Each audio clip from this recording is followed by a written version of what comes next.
Ombudsman, Amelia O'Reilly. Colleagues, dear friends, it's a pleasure to welcome you to Strasbourg for this conference of the ENO, and we have the support of the Mayor of Strasbourg and their teams.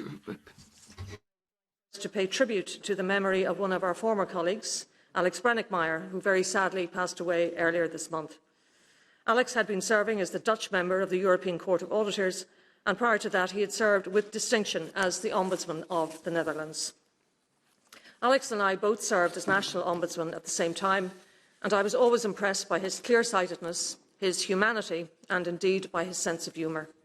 So on behalf of our network, I send our deepest condolences to Alex's family, to his friends, and to his colleagues. When we began to plan this conference quite some time ago, we did not imagine the horrific circumstances in which it would be taking place. Russia's invasion of Ukraine has unleashed a reign of terror and of death on the people of that country, and Europe and its allies struggle to react in a way that will bring an end to this barbarism as quickly as possible. The politics are complicated, the economic self-interest cause moral confusion, but history, as ever, is unlikely fully to appreciate the nuances of the present day. This is a war that we can see up close, in real time, in which we can hear the testimony of those who remain and those who have fled with their lives. I will not pretend that I can imagine what it is like to be there, but we are honoured today to have the Ukrainian Ombudswoman, Madam Denisova, with us, and she will speak of the continuing courageous work of her office at a time of immense personal danger to each and every one of them. At times like this, we may wonder how we can make our day-to-day work as Ombudsman relevant and useful in this crisis. We will hear from many Ombudsmen about the great work they are doing in assisting Ukrainian refugees, and we shall also hear from Ombudsmen who have sought to assist refugees for whom being welcomed into Europe was rather more challenging. But while our immediate purpose is obvious and tangible, we should not forget that the reason we exist at all is to play our role in upholding the rule of law, in holding administrations to account, in giving real life to democratic values, or, as I sometimes put it, to make sure that the good guys stay good and the bad guys are called out. At a time of ceaseless commentary about the fracturing of democracy, we must never forget that we are part of the cement that holds democracy together, and be prepared to challenge its erosion at every turn. Our later session on the digitalisation of public services may seem rather prosaic when compared with the challenges just mentioned, but its importance lies precisely in relation to that vital connection between those who govern and those who are governed. A public administration that risks being separated from its citizens by a badly thought-out approach to the very technologies that are supposed to connect is a public administration gone wrong, and one that will inevitably lessen trust, a key element of a functioning democracy. Technological advances can, of course, bring huge benefits to the administration of public services, but as some of the colleagues will tell you in that later session, we have to be alert to potential harms. It is now my pleasure to introduce, via video link, the EU's Commissioner for Home Affairs, Madam Johansson, who is directly involved with the EU's management of the refugee crisis, largely through the implementation of the Temporary Protection Directive.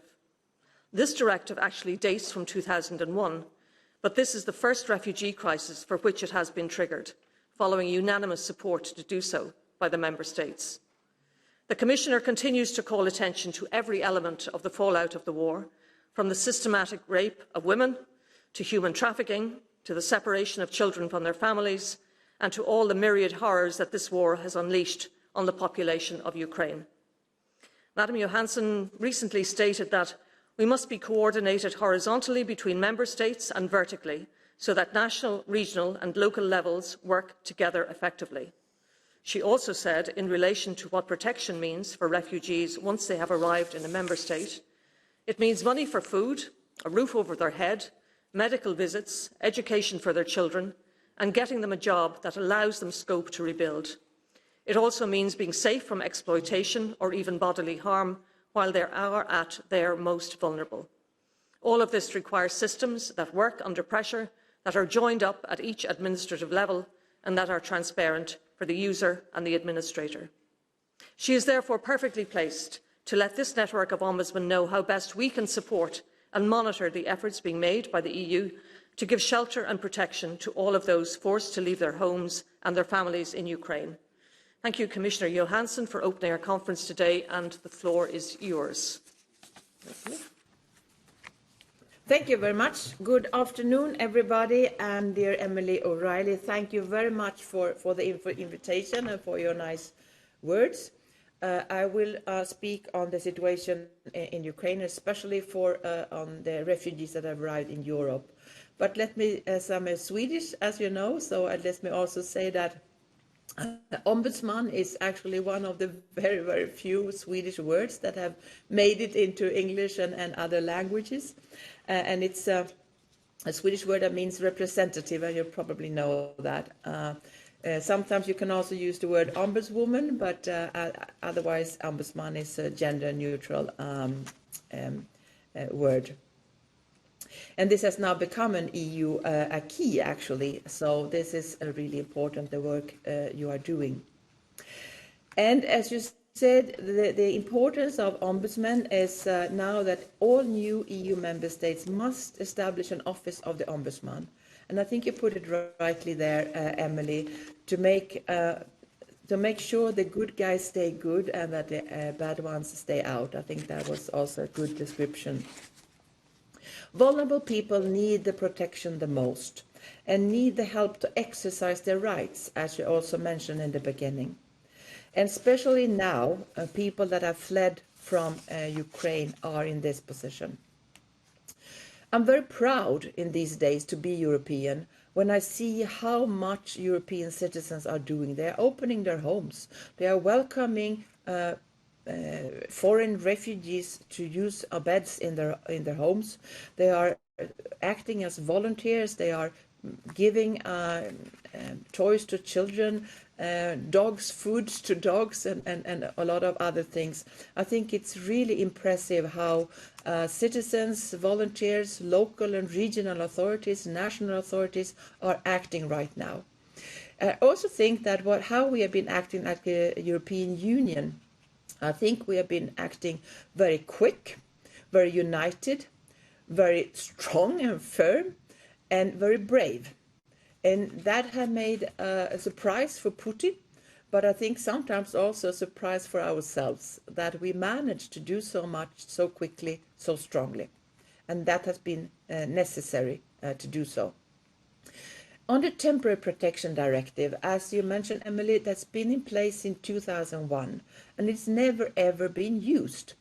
In my view, it should have been used in 2015, but at that time it was not possible to find a political agreement among member states. That's one reason why I'm very proud. This time we managed, so member states unanimously adopted my proposal to activate the Temporary Protection Directive only 1 week after the war started. And I think this really shows the great welcoming that the European Union and member states now are showing towards the Ukrainian refugees. And this also gives a level playing field on the rights for all the refugees. I will come back to that. But first, let me also say something about the situation and some numbers. Almost 5 million refugees have come to the European Union from Ukraine. Most of them have arrived in Poland, but over 1 million in Romania, and also very many to Hungary and Slovakia. Out of these 5 million, more than around 1.2 million has already gone back to Ukraine. And I should say that the last days we have seen almost the same number leaving Ukraine, coming to EU, and the Ukrainian people going back to Ukraine. So right now the level of new people arriving is lower, or at least more or less the same number of people are going back. But that means that we right now have around 3.8 million Ukrainian refugees in the European Union. That's an unprecedented number of course. And nearly half of them are children, which of course is a special challenge because they are, as you know, especially vulnerable. These people has gone further on. They're not staying, all of them, in the country where they first entered. We have set up from the Commission side like an index to see which member states are under the highest pressure when it comes to Ukrainian refugees, but also taking into account other asylum seekers, which is of course is a much, much lower number. The country most affected is Poland. The country number second is actually Cyprus, not because of so many Ukrainian refugees, but also they have a lot of other refugees. Country number three is Czech Republic. Then comes Estonia, Hungary, Lithuania, and Slovakia. Of course, we take into account the size of each country, so it's per capita, so to say. So these are the countries most affected by the current situation where refugees are staying right now. The members least affected are at the bottom of our index list is France, Malta, Italy, Greece. These are also, when we take into account other refugees, there are quite few compared to other member states. What we are doing from the Commission side, we have set up a solidarity platform. We meet twice a week with all member states and the EU agencies and others, that we have an exchange of views, and that is also where we can sort out, for example, when there are special pressure on some regions and where there are more capacity in other regions or in other member states, to encourage refugees to go further on and not being stuck in situation where they are overwhelmed of too many and where the capacity is too low. We have also set up a mapping of all the transport hubs, where we also are present with personnel to help with information towards the refugees, also on where to go and on their rights.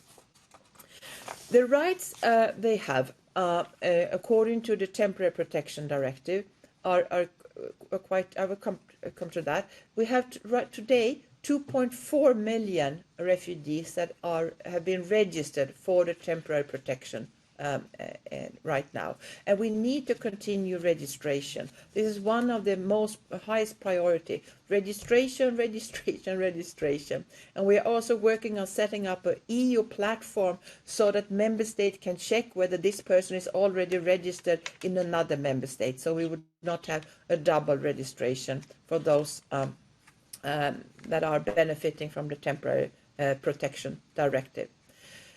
When you have registered, you have the right to work if you're an adult, and we are helping to find the right job, or for employers to find the right people, by setting up, and we will launch it this summer, an EU talent pool for Ukrainian refugees. One example could be where member states or schools are looking for Ukrainian teachers to hire to help with the children, Ukrainian children in schools. This talent pool could be a way to match those that would like to find a job in a specific skills, and those that would like to employ this person. Children have the right to go to school. So far, we have more than 250,000 children that are already going to school in EU member states. But of course, we need to help all the others also to enter school and to have some kind of normality. I think it's very important that these children that have been fleeing from war and some of them also traumatized, it's so important to have some kind of normality and to be able to start going to school. And that, of course, also is a prerequisite for the parents, mothers usually, to be able to work. Some people are traumatized, as I said. Some people are in need of a lot of health care. For example, they need cancer treatment or other kind of long-term treatment. This is something that we discuss in the Solidarity Platform, where member states can help each other. For example, saying that we have capacity to help children with disabilities or people with need of special health treatment, where the capacity might be overwhelmed in some of the member states. But all of those benefiting from the Temporary Protection Directive have the right to health care. And this is important, of course, that they can access this right to health care. They also have the right to housing, and they have the right to social support.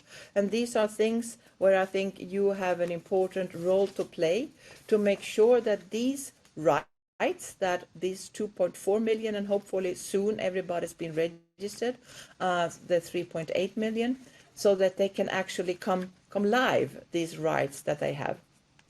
I think this is an important part of your job. And let me also stress two of the big concerns that I have. The first one is trafficking. Already before the war, Ukrainian citizen was on the top 5 of citizens being trafficked to the European Union for sexual purposes or for labor exploitation. And unfortunately, I have many informal reports of perpetrators, criminals, trying to take advantage of the situation, luring women and children into trafficking, into selling their bodies, especially for sexual purposes. And we have alerted member states, we have activated our network of anti-trafficking coordinators. Europol has set up a special task force to fight trafficking in human beings, especially now with the situation of Ukrainian refugees. I will soon launch a special action plan against trafficking, but this is a real threat. And I think this is an area where we should not wait until we have formal reports, because we have too many informal reports that this is a huge threat towards children and women. The second thing I would like to mention is that we know in all wars, and this is the same that goes on now with the Russian invasion in Ukraine, that soldiers use rape. They are systematically raping Ukrainian women. Sometimes they kill them afterwards, sometimes in front of their children. We have a lot of Ukrainian women, refugees that have come to the European Union that have this terrible experience. It's a terrible war crime. It's important that all these women that have suffered as victims of rape get their support they need. Could be healthcare, could be psychological support, and this is important that we should really need to help and support these women as much as possible. Let me also say on the war crimes, it's important that you as the work you are doing, I would like to especially mention the Ombudsman from Ukraine. It's very good that you are here. And this is really one task, to find the evidence for the war crimes. It's important that these terrible war crimes will not go unpunished. So this is a special task, I should say, to gather the evidence, the testimonies, so that we will be able to prosecute and punish those that have committed these war crimes. I think this is a very important task as well.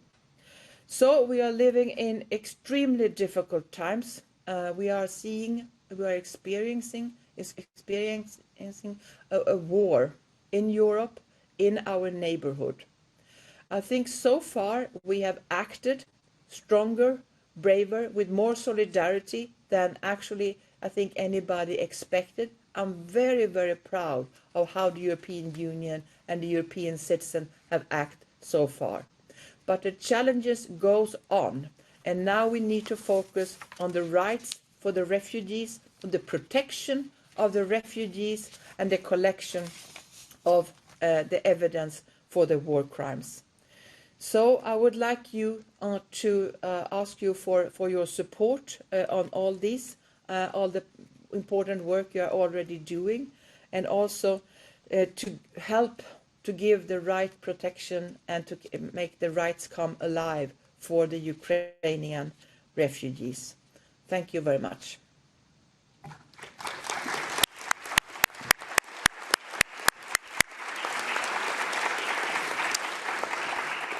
Merci beaucoup, Madame la Commissaire européenne aux Affaires intérieures. Indeed, Madam Commissioner for Internal Affairs, Ylva Johansson. Thank you very much for that contribution. Ladies and gentlemen, it's a great pleasure to be able to address you. I'm Johan Kulebi, an independent journalist and presenter, and it's my pleasure today to guide today's discussions all afternoon. So we're going to have our event here by holding exchanges of views. So it's not going to be a series of speeches, and we're going to keep things interactive, and it's a challenge, I know, but we will do our best to keep things interactive, and I'm sure we will be able to meet that challenge. We will have an opportunity, therefore, to interact with the speakers, to ask questions, and so I do hope we will be setting aside enough time for questions and answers. For all those following via streaming, you'll be able to ask your questions and interact through Slido. Please stick to either French or English for your comments. You will have interpretation into 5 languages: French, Italian, English, Spanish, and German. And you will be able to interact as well through the hashtag ENO network. So that's the hashtag for today's conference. Now, let's meet and get to know our speakers so that we can get more of an overview. Starting on the left, we've got Renate Weber, Ombudsman, or Ombudswoman if you prefer. It's actually not a gendered term, Ombudsman, so but I'll say Ombudswoman anyway. Then there is Denisova, who's Commissioner, and from the Ukrainian Parliament, we've got Emery O'Reilly, of course, the European Ombudsman, Jan Basegu, the Mayor of Strasbourg, and Mr. Kosma from Hungary, Ombudsman from Hungary. So, Emery O'Reilly, could I begin today's roundtable by putting the first question to you? Some time ago, you stated, when addressing the Basque University, so you said, the question was regarding the very dry nature of the sorts of things that you are called upon to deal with, the very sort of administrative nature of the job. And I wondered whether you had any role to play in geopolitical matters. And you replied to that question. But I think for the benefit of everyone, it might be interesting to hear a bit more about your view about the role of ombudsman during times of crisis on geopolitical matters. Thank you. I get nervous when I hear the word political being used when we're talking about ombudsman. So I hesitate to use it. But yes, everything is connected. And sometimes there is a war, there is politics. As I said in my few words at the beginning, there's moral confusion around all sorts of interests and self-interest and all of that. But we're still part of that. And obviously we do not choose them, nor are we seen as political, and we cannot be. But we are part of the political hinterland in that sense. And the dry term Temporary Protection Directive, which is what has enabled the services and the support to the Ukrainian refugees fleeing from the war. In one sense, it's a dry term, and yet, when you think about it, and particularly when Madam Johansson talked about it, I was very struck by when she talked about women who are raped in front of their children, women who are raped in front of their children, and then they're killed, and perhaps their children are killed as well. That is not dry terminology.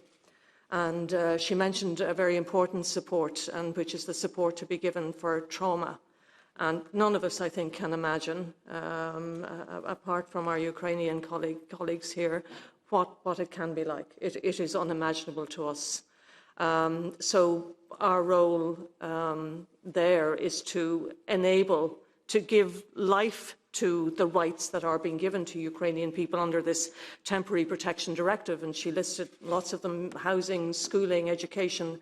But I think psychological and emotional support is something that shouldn't be almost a luxury item. It should be something that should be central to what we do. And I think it is up to all of us, and particularly, of course, the Ombudsman working at national, regional and local level, because that is where the work is going to be done and the support is going to be given directly. That's the role they have to play there. So she also, you know, one of the things that struck me as well, and perhaps when you're talking about politics, the Temporary Protection Directive, many of us would have thought that that was something that was brought in specifically for the Ukrainian crisis. No, it was brought in 2001.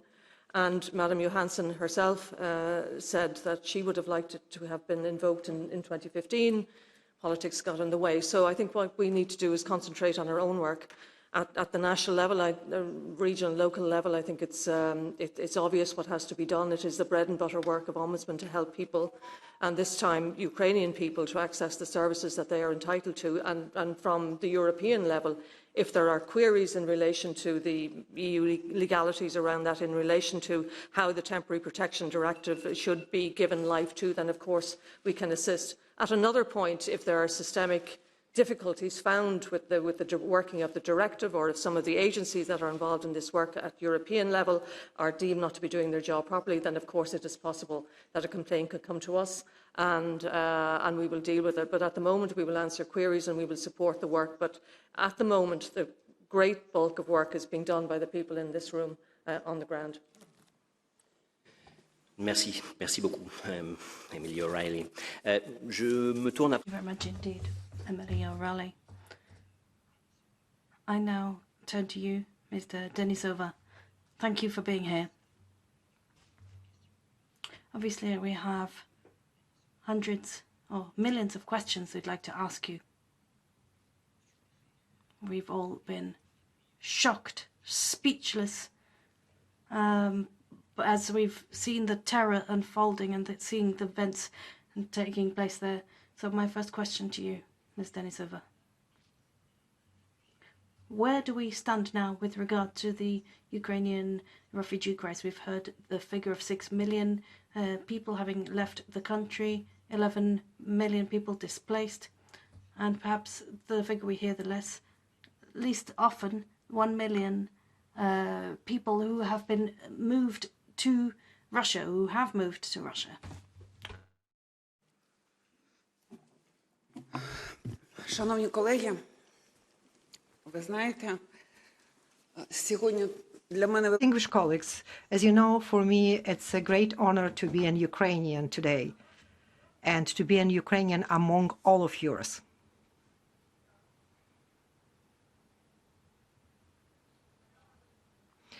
To be here among European ombudsmen, it means that we are together, that we have one enemy, and we fight against this enemy the way that we protect not only Ukraine, but we protect all countries represented here today.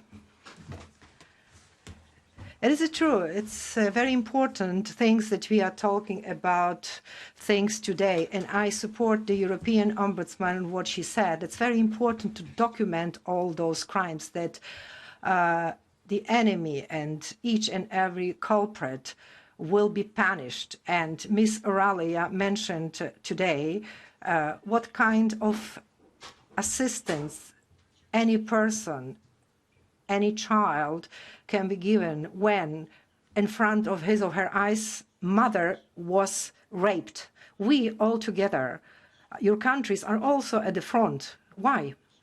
Our country has 40 million people. Now, 8 million are internally displaced persons, those who left for safer regions of our country. About 5,300,000 left for your countries and other countries. Another million yet was forcefully deported by the Russians from Ukraine to the territory of the Russian Federation. And yet another 13 million of our citizens are remaining in a highly unsafe areas where on a daily basis the enemy is shelling and bombing these civilian sites. They bomb these sites using banned weapons, phosphoric, thermobaric, and cluster bombs. You probably know all about that. And let me start by saying that I'm very grateful to all of you that you receive our people. I had a chance to see for myself how it's done, how you're doing that, how you treat our fellow Ukrainians, and you treat them as their own. Yesterday I was in Poland, in Krakow.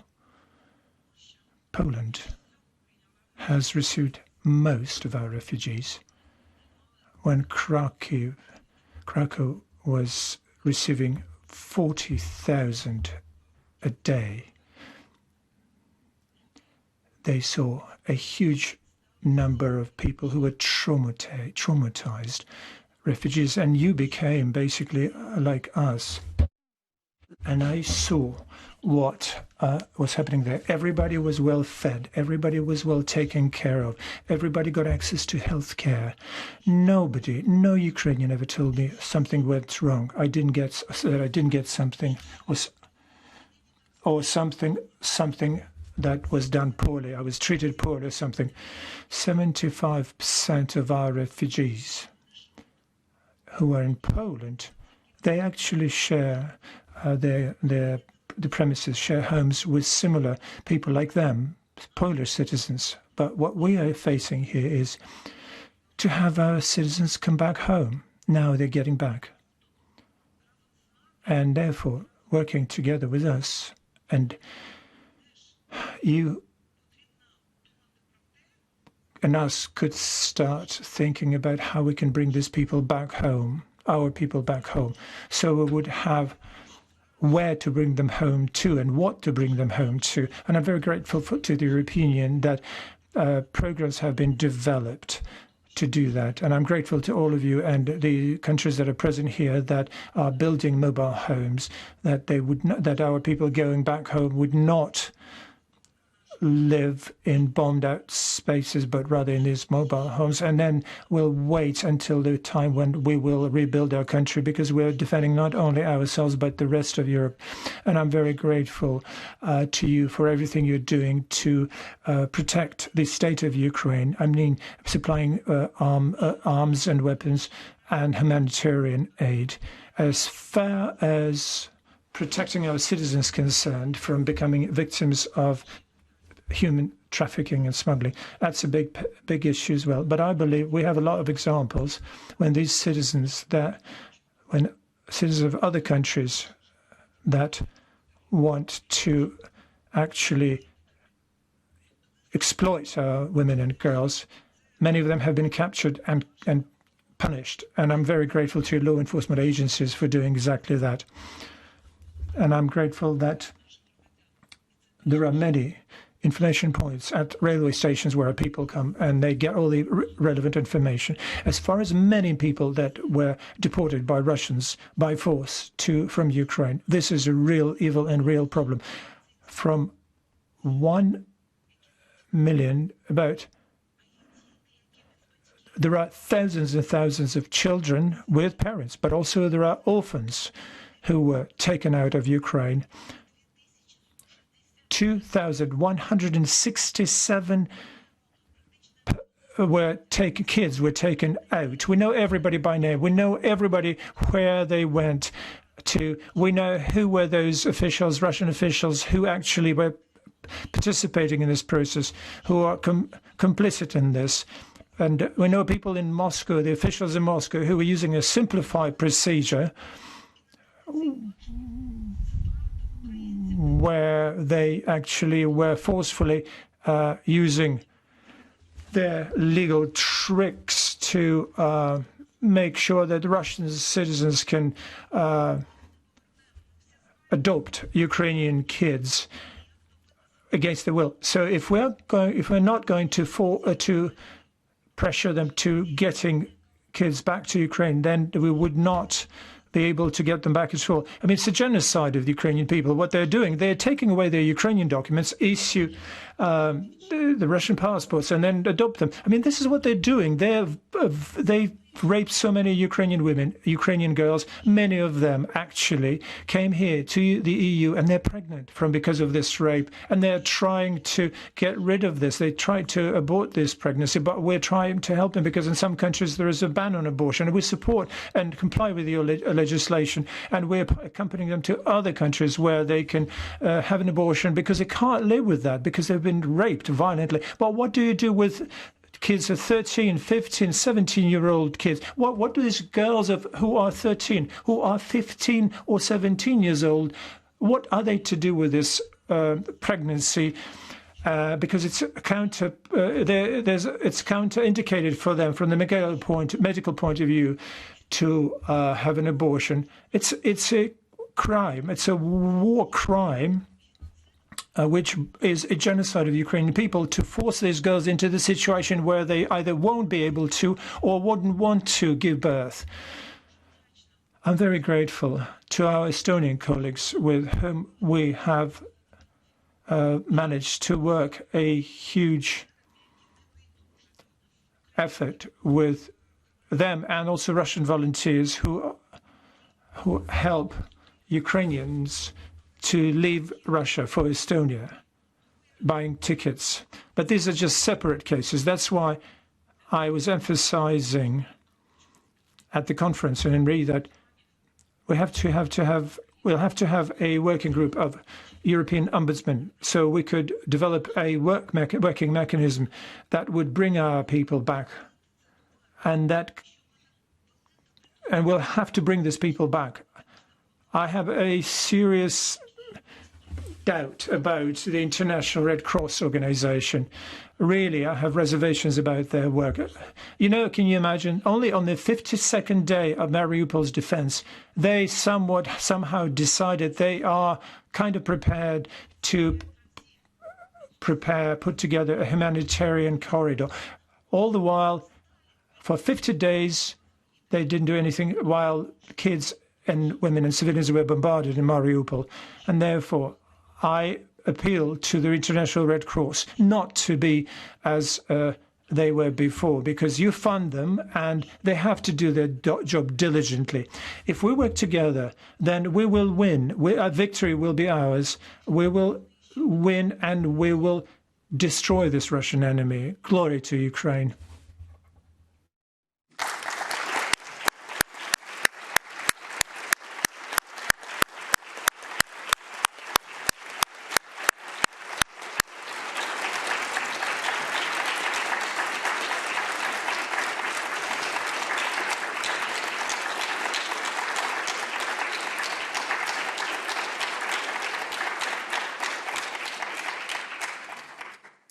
Merci mille fois, Yudmila. Thank you ever so much, Ms. Denisova, for that touching testimony, and thank you for being here. So since the beginning of this conference, we've talked a lot about Poland, naturally, which is on the front line, as it were.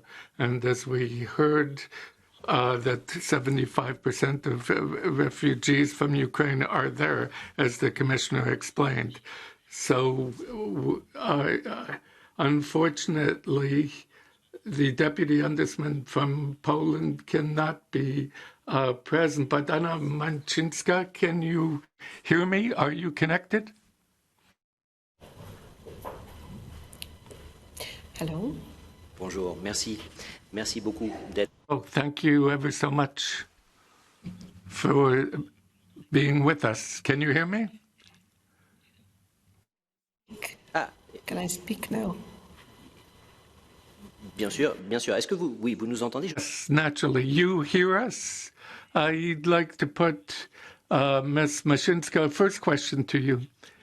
Given this inflow of refugees, how has Poland been handling this crisis on a day-to-day basis? How do you welcome them into your country?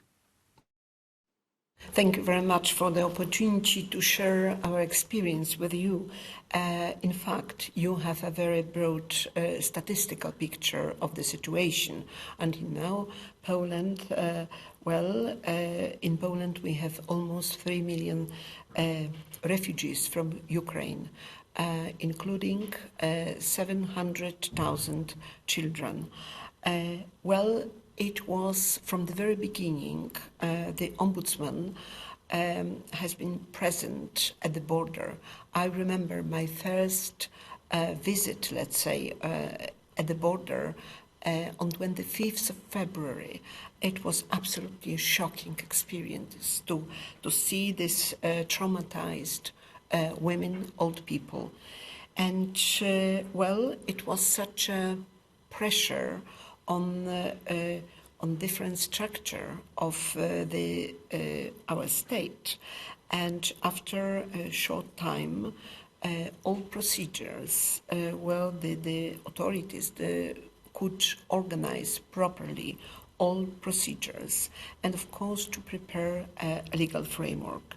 There are many problems, of course. Well, first of all, to create a full access to the employment, it means to the labor market, to medical assistance, to education, and it is a serious challenge.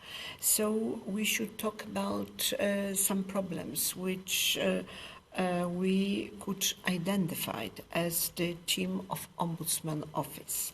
First of all, let's talk about the very, let's say, simple but very important, very vital problem, like accommodation.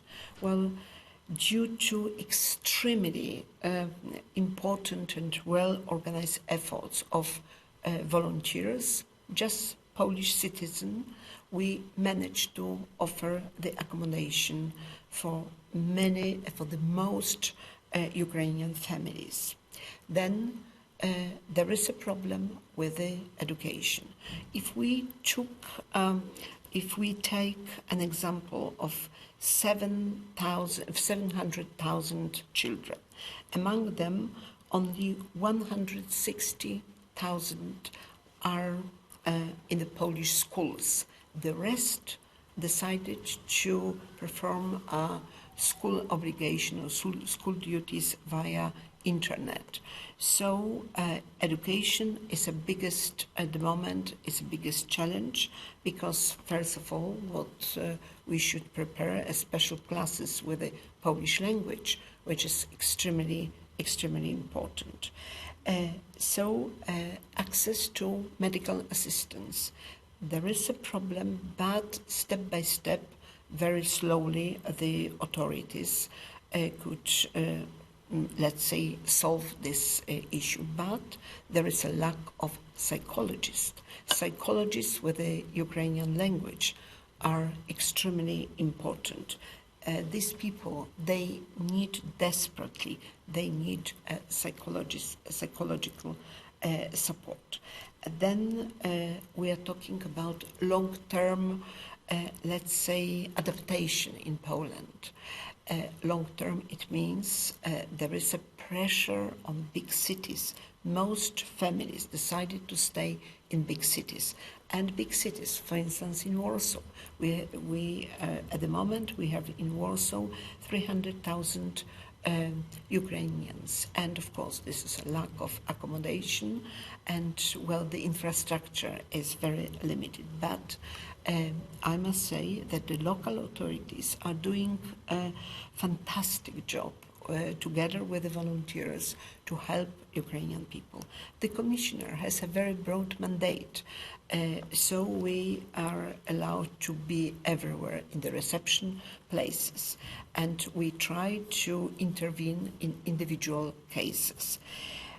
I think that two problems are quite important. The first one, which, well, it's a very, very difficult, is a problem with the Roma families. There are many Roma families in Poland, and at the moment, the situation, how to organize their life, well, it's extremely difficult. And our position is that without a real support coming from different countries, we won't be able to offer a proper, let's say, organization of their life. We are talking about huge families, 30, 40 people. They wanted to stay together. So this is a challenge in front of us. Another challenge, well, Mrs. Johansson, I appreciate very much her job, is trafficking in human beings. Well, we are especially concerned about this issue, and until now, we haven't noticed a real signal of trafficking in human beings. We are in touch with the police, with different services in Poland. I've been involved in the program organized by the UN Global Compact, a training program regarding prevention of trafficking in human beings. I cannot exclude that this problem will be very serious very soon, and that's when we have to take preventive actions. So, to present a global, let's say, global opinion about the situation until now, I would like to say that for the first time in my life, I noticed such a fantastic cooperation between local authorities and also state authorities, but first of all, the activism of non-governmental organizations and just individual people. This is Nous avons un petit souci, la connexion vient d'être... Apparently we lost the connection. Oh, there you go. I think you were just about to conclude. So thank you very much, Ms. Mashinska, for your account of present affairs. Now I'd suggest we move on straight on to Renata Weber, who's the Romanian Ombudsman. And I have the same question for you, Ms. Weber. I think that when it comes to the latest figures, you got those yesterday in terms of the numbers of refugees in Romania. Could you tell us what the current situation is? We have a working group in our institution dealing specifically with all the related problems to the refugees. So we have a pretty good cooperation with the border police, with the immigration police, and the latest numbers that we received yesterday say that more than 750,000 Ukrainians transited Romania because they entered Romania but they didn't stay in Romania. Those who in fact received temporary protection because they asked for it is around 18,000, which is very, very small numbers if we take into account how many came into the country, and only 6,300 asked for asylum in Romania. 2,000 people from other countries who were in Ukraine when the war started, and 4,000, more than 4,000 people from Ukraine. Interesting is that out of these figures, more than 2,200 are men between 18 and 55 years old, which is a little bit strange to me because we were all aware that, in fact, men were obliged to stay in Ukraine, but these are the figures that we received. So what I can tell you is that, the number of people who came to Romania to stay in Romania is not at all a big number. But the authorities and also the population as such organized itself in a spectacular way, I would say. I did not expect, actually, from the very beginning. So we are talking about the humanitarian dimension for the people who entered the country, and they received at the borders. We actually visited all the police border where they come. It's in the north of the country, in the south of the country, but also in the east because they cross via the Republic of Moldova and they enter Romania. And they do receive from the very beginning medical assistance for those who really need, including money, because some of the people are really poor people without any money. Some people really left without anything, and they received the minimum necessary either from the local mayors or from the prefect, which is the governor of a region. They were immediately given all the information if they wanted to receive temporary protection, but as you can see, only a very small number of people asked for it. But even for those who transited the country, they needed accommodation, they needed some hot meals, they received the possibility to travel without tickets by train or by buses or whatever. For us, what is important as an institution is indeed to see how now those who were granted temporary protection, they have their rights respected. And very important to us is the situation of children, especially of the unaccompanied children, because there were several orphanages from Ukraine, which in fact came to the country. They came with their own teachers, which is, let's say, something plus for those kids, because the language is a barrier between Romanian and Ukrainian. Definitely, they cannot go, at least for now, in the schools together with the other children. But for us, this is indeed very, very important. And we had a medical at least worrisome at a certain moment, but then it turned out to be somehow under control because a number of mandatory vaccines in Romania against rougeole, against polio, apparently they are not mandatory in Ukraine. And we were a little bit afraid of the children who came that they may develop these diseases, not for the Romanian children because we are all vaccinated, but because of them. But in this moment, the situation is under the control of the Ministry of Health. What we do not have psychologists, because we do have a Ukrainian minority of around 60,000 people in the country.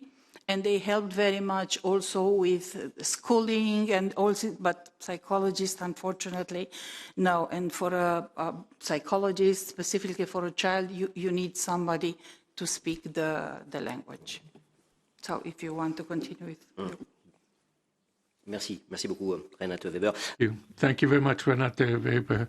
So that we can hear all of our scheduled speakers, I'm going to carry on, and hopefully we'll have a bit of time for questions and answers. Dr. Kazma, I'm turning to you with a first question.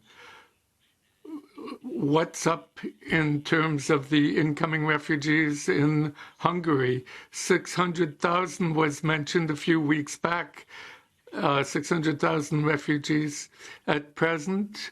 What are the figures, Dr. Kazma?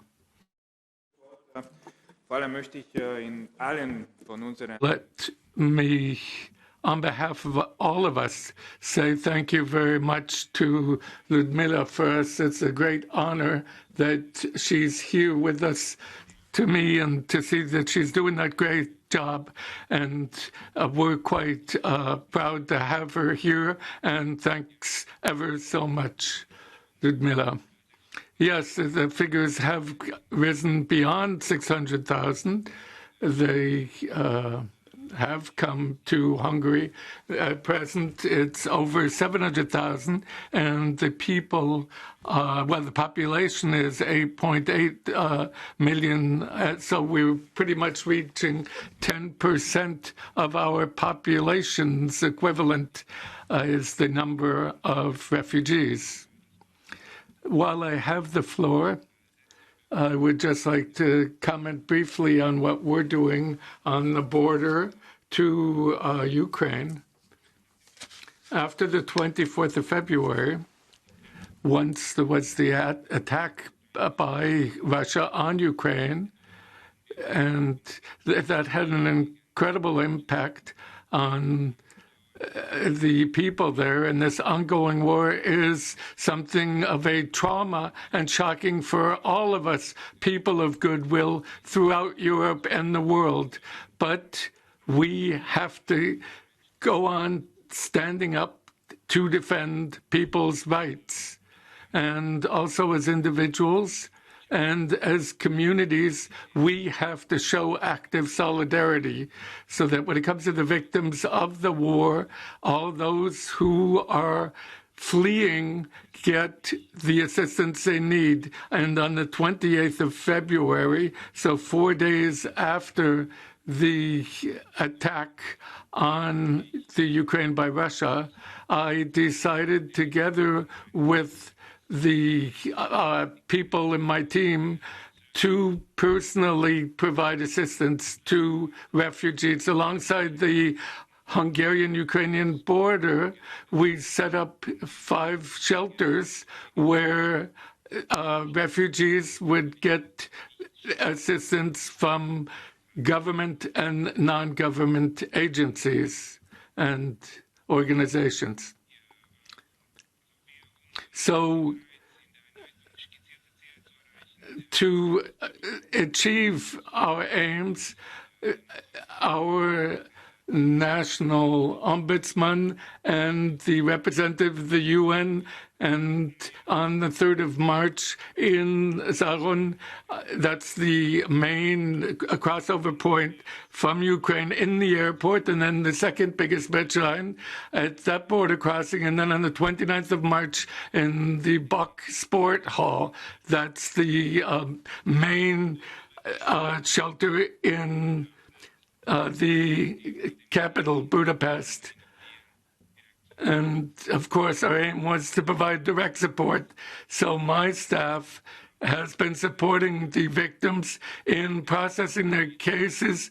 We provide legal advice, and we provide refugees with the most relevant information and how to file a complaint in the event of a violation of fundamental rights. And naturally, we provide humanitarian aid.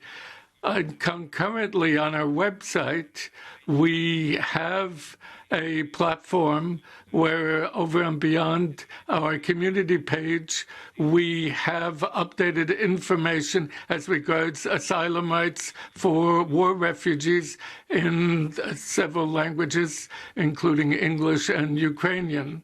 And also, we've been collecting money for, we've been doing that in-house for agencies where our staff contribute to those who are fleeing the war in Ukraine. And naturally, we use our international contacts to help people who are fleeing from the war. And we have a joint declaration with the ombudsman in charge for the Warsaw area, and we have a joint declaration with ENOC on the protection of children. That's something we agreed on. I also did a lot of online consulting with fellow ombudsmen recently, and we regularly send out a newsletter. And I hope a lot of you received that over the past few weeks. And there we inform our partner organizations about developments on the Hungarian-Ukrainian border. So in a nutshell, that's what we've been doing over the past 2 months on our borders. Thank you. Thank you very much, Dr. Kuzma. I would suggest we move on to save a little time, and then we can have some question and answers. De Strasbourg, ville. We now can hear from the mayor of Strasbourg, a city that's at the very heart of Europe, of course. We'd like to hear about your perspective on action that can be taken at the local level. How, I asked this question to the ombudsman earlier, so I put the same question to you. How can local authorities become involved in this refugee crisis? De votre question. Very much indeed, and thank you for the question. I also extend my greetings to the ombudsman, the other ombudsman, ladies and gentlemen, the French ombudsman, and I welcome you to Strasbourg as well. I'm very pleased that we've been able to organise today's annual conference right here at the heart of the seat of the ombudsman, and I think it's great to bring people together in this way to have a debate live, and so that we can better understand how people can have access to their rights in this way. To respond to your question now, well, yes, I must say that the numbers are quite dizzying at times when you hear the numbers coming to Poland and other neighbouring countries. As you will know, it's just 50,000 that have come from Ukraine and have found refuge in France. So at the local level, we're obviously on the very front line when it comes to organising the welcome we can extend to these people. And I know that we are mobilised in Europe at the citizens level, charitable organisations and such. Strasbourg was always identified as a potential entry point because of where we are located, but also because of our European status as a European city. So our local authorities, but also other local authorities, first decided to try and provide emergency aid to people in Ukraine. So victims support, but also support to countries in the immediate vicinity of Ukraine. So we've medical aid and other material support that was given and sent out. But then also funds were gathered and collected by the Foreign Affairs Ministry, but also by the cities themselves and Unifrance.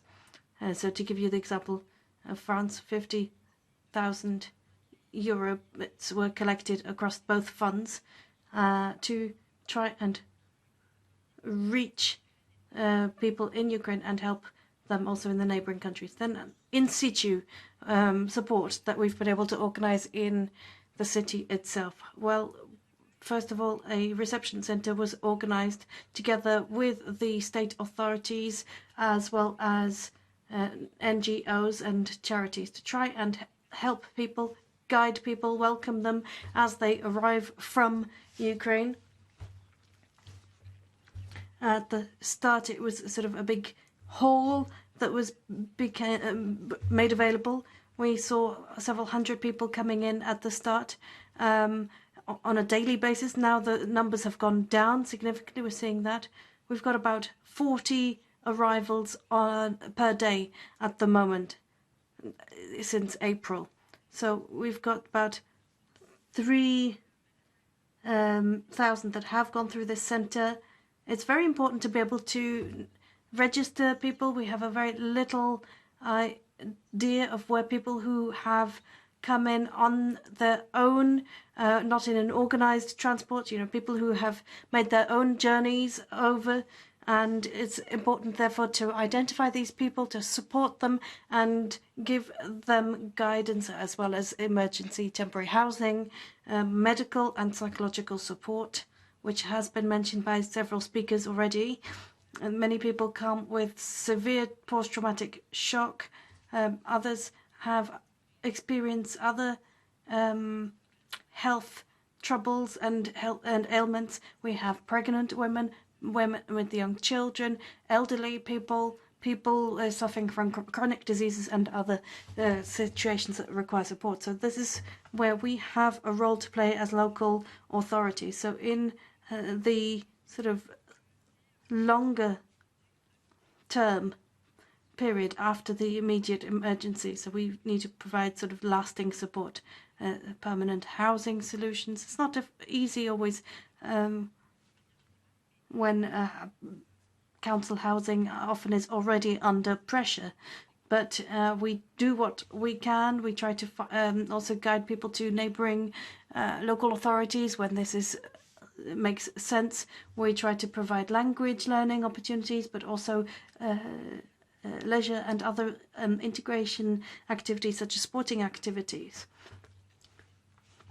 Now, there's another point I'd like to make. You talked about temporary protection that's been triggered, and it is a very, very good instrument, and we're very pleased that it's been activated for people from Ukraine. But on a local level, in practical terms, we did see that it caused tensions to arise between different individuals, people coming from Ukraine, for example, who did not hold Ukrainian nationality necessary. So we had some foreign students who missed out on protections that Ukrainians had been granted. So I'm sharing this point here because that can cause a great deal of upset and desperation for these people who cannot benefit from help in the same way as others would.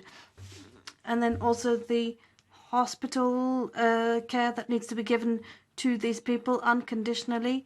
Well, that also causes conflicts to arise when you compare the situation of other refugee populations, people from Afghanistan and elsewhere, who do not have the same rights. And so from a pragmatic local authority point of view, it can cause some tension, some unease. So yes, unconditional welcome for all and each and everyone. Therefore, I think that's something we'll have to come back to. Thank you very much for raising that point. So I think it's really useful for the European Ombudsman to be able to hear these statements from countries that already have been facing a massive influx of migrants. So thinking here about Greece, Turkey, Germany. We've got Andreas Potakis, the Greek Ombudsman, with us. I cannot see him. Oh yes, no, I do see you now. Well, this is a difficult question, I realize it, but what is your perspective on everything that's already been said? And did you face the same problems? Have you already faced the same questions? And what would you say about it all? Well, thank you, first of all, for giving me the opportunity to address this gathering of esteemed colleagues. It's been a while. Well, actually, things could not have been different. And I will try to highlight some of the differences between the case of 2015, 2016 that we experienced, the Italians, the Spanish experienced, and what the present manner of treating this crisis is by perhaps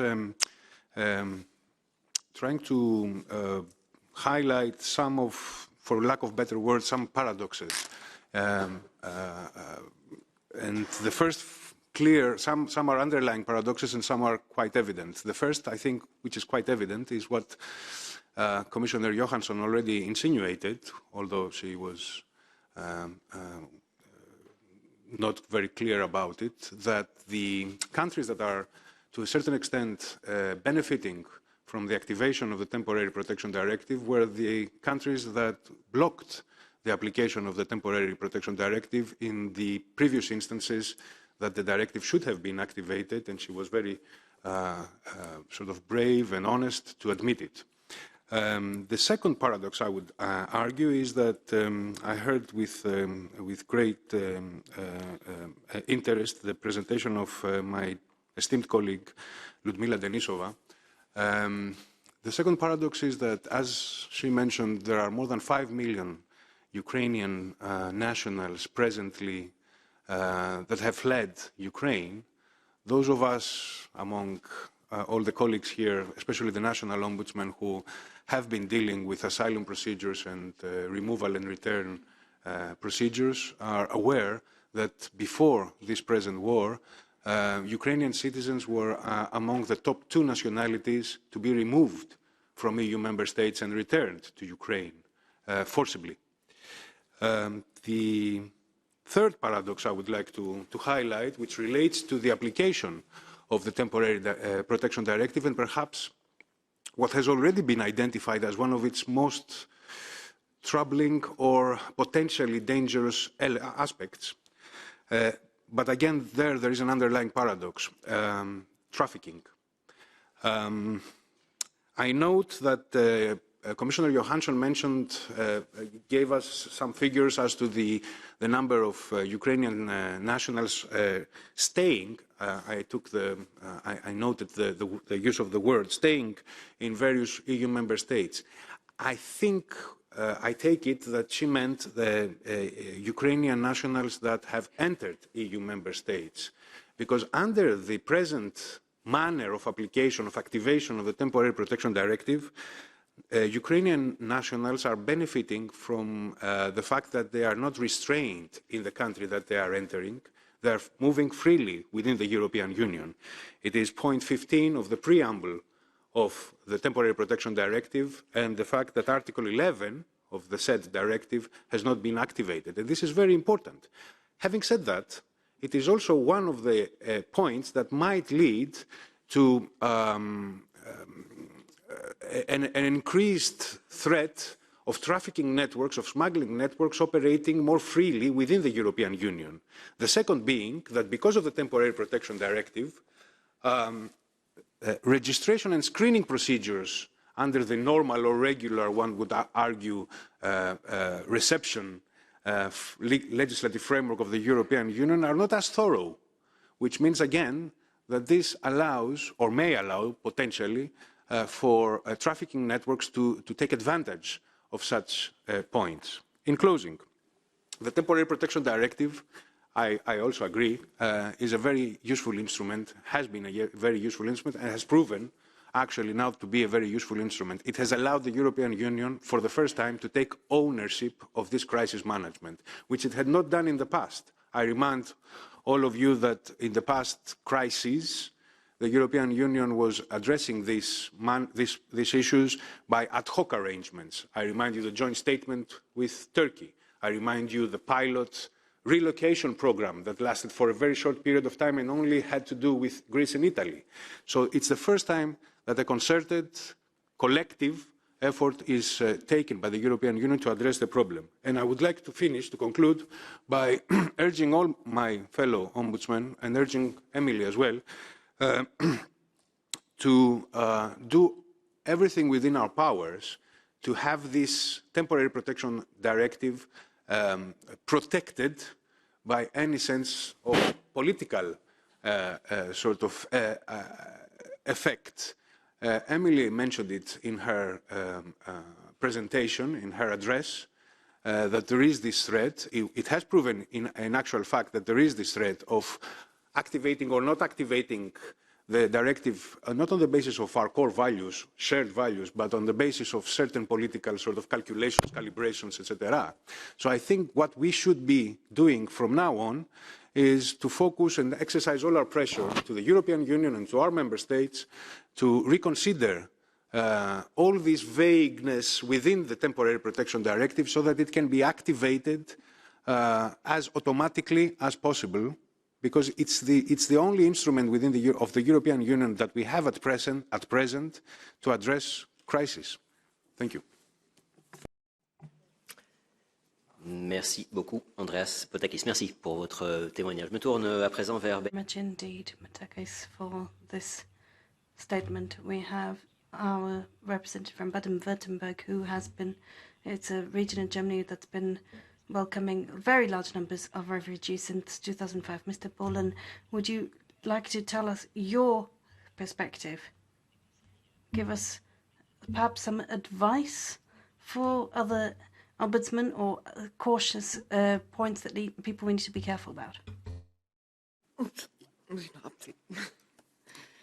Ja, vielen Dank für die Frage, für die Very much indeed for the question, and thank you for the invitation. Baden-Wurttemberg back in 2015 made enormous efforts. In general, we can say that in Germany, we used a distribution key to allocate refugees to different parts of the country, and that's then applied to the different Bundesländer in the country. And then within the Bundesland, within the German federal states, you see another distribution key that applies to the different local authorities and municipalities to help distribute migrants.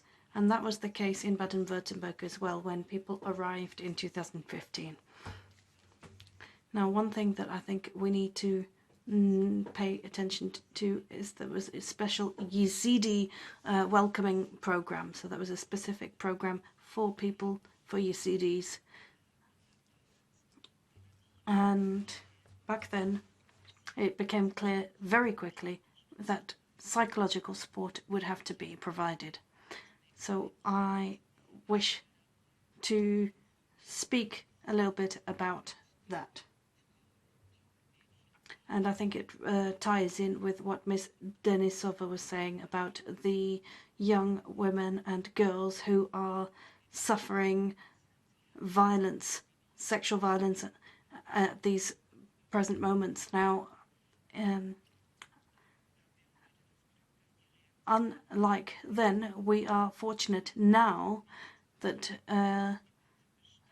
we're not seeing this whole debate around migration support. We're seeing support, full blanket support of migrants and a full welcome for Ukrainian refugees across Europe. And I think the standards that we are setting now and that were set in Baden-Wurttemberg back in 2015 with the socialist green government authorities, that benchmark was set as a standard for all refugees coming to our country. And really what set us apart back then was that we were very swiftly able to set up capabilities. We were able to establish these facilities next to a former barracks. And so these are in migrants were very, very close to a military base where military exercises were being carried out by the National Army, and that was a case of a lack of sensitivity to the type of trauma that individuals had suffered before fleeing their country. So that's no longer the case now. And so in the local authorities, we also created roles for integration management. We also asked the Ombudsman to try and be vigilant when we provided an Ombudsman position for these refugees, so that someone they could turn to when things weren't running smoothly. And that helped us with the registration procedures, which of course did encounter some difficulties.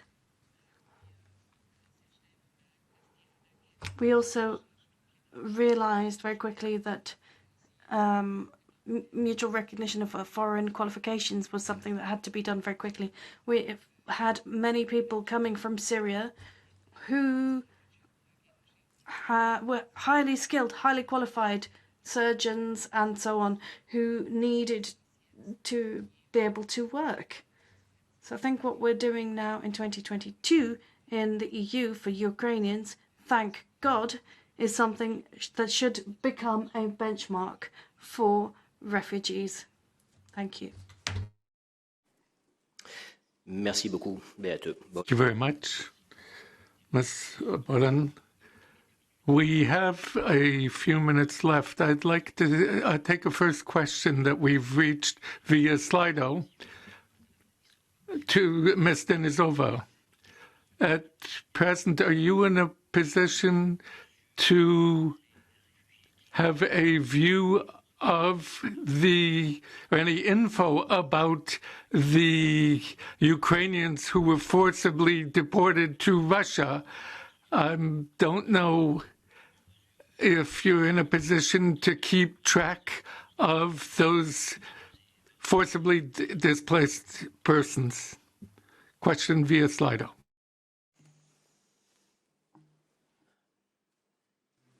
Right now, I got the very bad news.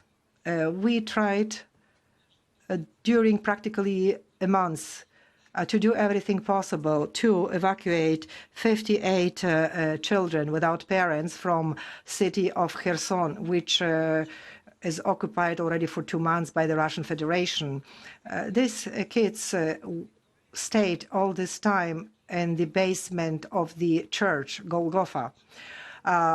We almost got an agreement that we will be able to evacuate these children, and the International Red Cross organization will give us this assistance. We already found a place, the cars, because out of these 58 children, 10 children are 4 months to 1 year old, the other less than 4 years, and out of this 58 children, this are 11 disabled children, 10 children under 1 year, and 11 with disability.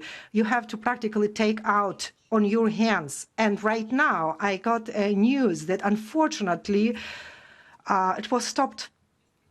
All this process has been stopped. And people that they were stopped, the people that tried to evacuate these children, also these children were stopped, and now they're being transferred to Crimea, that's also occupied. I would like to assure you that myself and my office, we stay in Kyiv. We work in Kyiv and in all regions where we have to work. We work 24/7. My staff works also in Kherson, where we tried to do this humanitarian corridor. We do know about our citizens that were forcibly transferred to the Russian Federation, not about everyone, but we know where they are in these camps. We know under what circumstances and conditions they are, how they got there through the filtration camps. These camps were created in the occupied part of Donetsk, Luhansk regions. They are filtrated based on their relation to Ukraine, and also what do they think about the special operation that Russian occupational forces doing in my native country. Then they were sent to Cheboksary, Leningrad region. From Cheboksary, 1,000 people appealed to us that they want to get out of there, to go back to Ukraine or to the other countries of the European Union. We have signatures from these peoples. I do have telephones of the people who live in Nenek district. We know about them, but we cannot return them. We do not have possibilities and opportunities. We are not being helped. International Red Cross organization does not help us. None the Commissar of the United States on the refugees cannot help us. We need to do everything possible to return them. Yes, they need to be returned. In most cases, the houses, the buildings are destroyed. 150,000 people, they were forcibly transferred to Russia. These people are from Mariupol. You all know what Mariupol is, what it has been. You know, there is no such a thing as Mariupol anymore. Azovstal, only thing where we have still 1,000 people left, and that's it. That's why I appeal to you, I beg you, if we would not be able to create together a working group for the negotiation process with powerful organizations, we won't be able to bring these people back.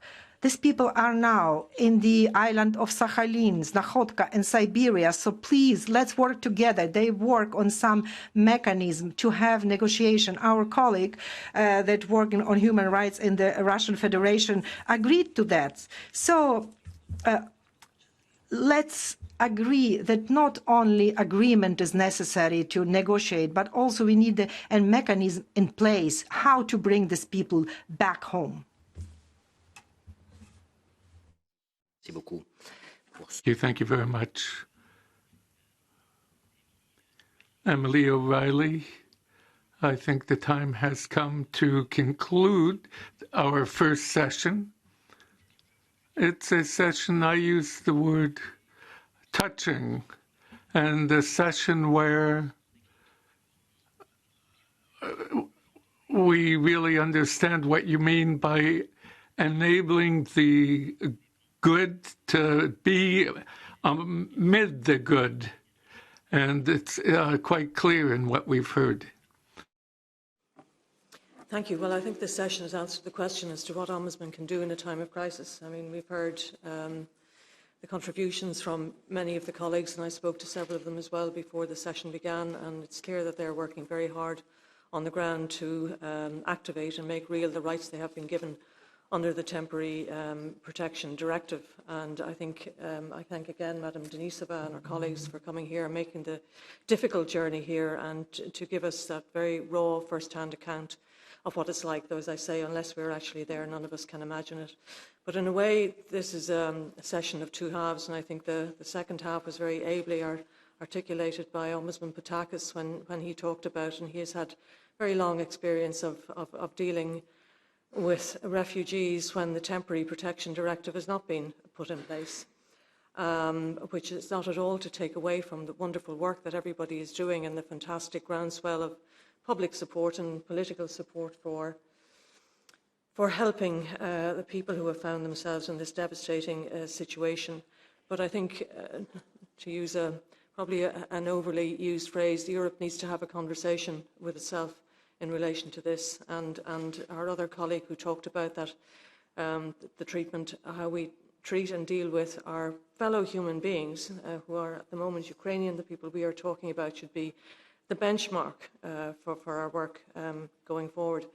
I had the pleasure of visiting Greece a few years ago, I think just in the with Ombudsman Patakis, and I visited one of the camps in which refugees were staying, and I did not get the sense that there were huge services and supports and everything pouring in, despite the great work that he and his office and many NGOs were doing. That there was not burden sharing. And I think there were a couple of words that struck me when Commissioner Johansson talked about the neighbourhood and Europe, and because it is so close to us, of course there is a normal human identification with that, and we all feel almost personally affected by it, though obviously not to the extent that the Ukrainians are. And then some of the other colleagues, the colleague from Poland was talking about, she talked about for the first time, I saw the fantastic cooperation at local and regional levels, and another colleague talked about the spectacular way in which people reacted. So how can we get some of that energy and some of that humanity and some of that incredibly fast work that the EU can do when the pressure is on to happen also when it's not just people from our neighbourhood that are calling on us for help. So that's what I took from that, and I thank everybody who has contributed.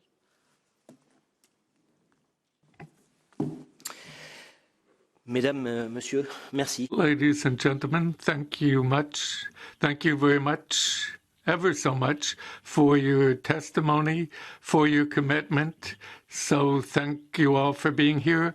I suggest we have a short break and we'll be back here in 25 minutes, and we'll address our second session with digitalization and public administration. And that is also a very important subject. So see you back here in 25 minutes. Thank you.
питання в тому, яким чином нам краще працювати з українськими дітьми. У нас зараз їх багато прибувають, і на питання освіти. Ми, звичайно, їх інтегруємо. У нас два варіанти. Або нам повністю інтегрувати їх в іспанську систему освіти, або нам краще дати ці можливість цим дітям далі продовжувати навчатися дистанційно в їх українських школах. Тому що ми розуміємо, що ваше пріоритетом буде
Mesdames,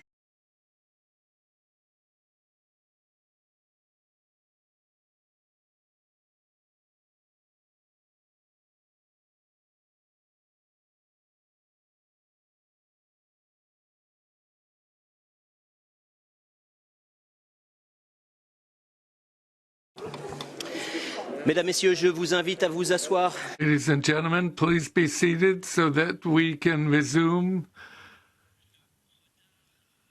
and be as punctual as possible. Ladies and gentlemen, please be seated. We're going to resume. We will begin within a minute, so please take your seats.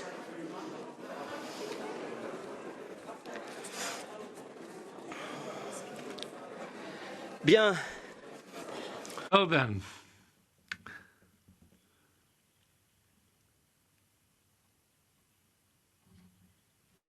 Take a seat and we will begin just right now.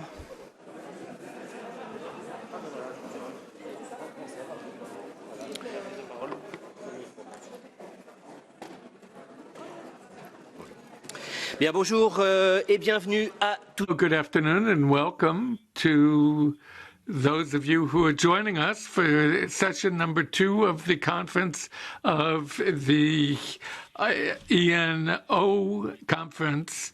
I am an independent journalist. My name is Johan Kulipis, and it's a great pleasure for me to preside over the deliberations.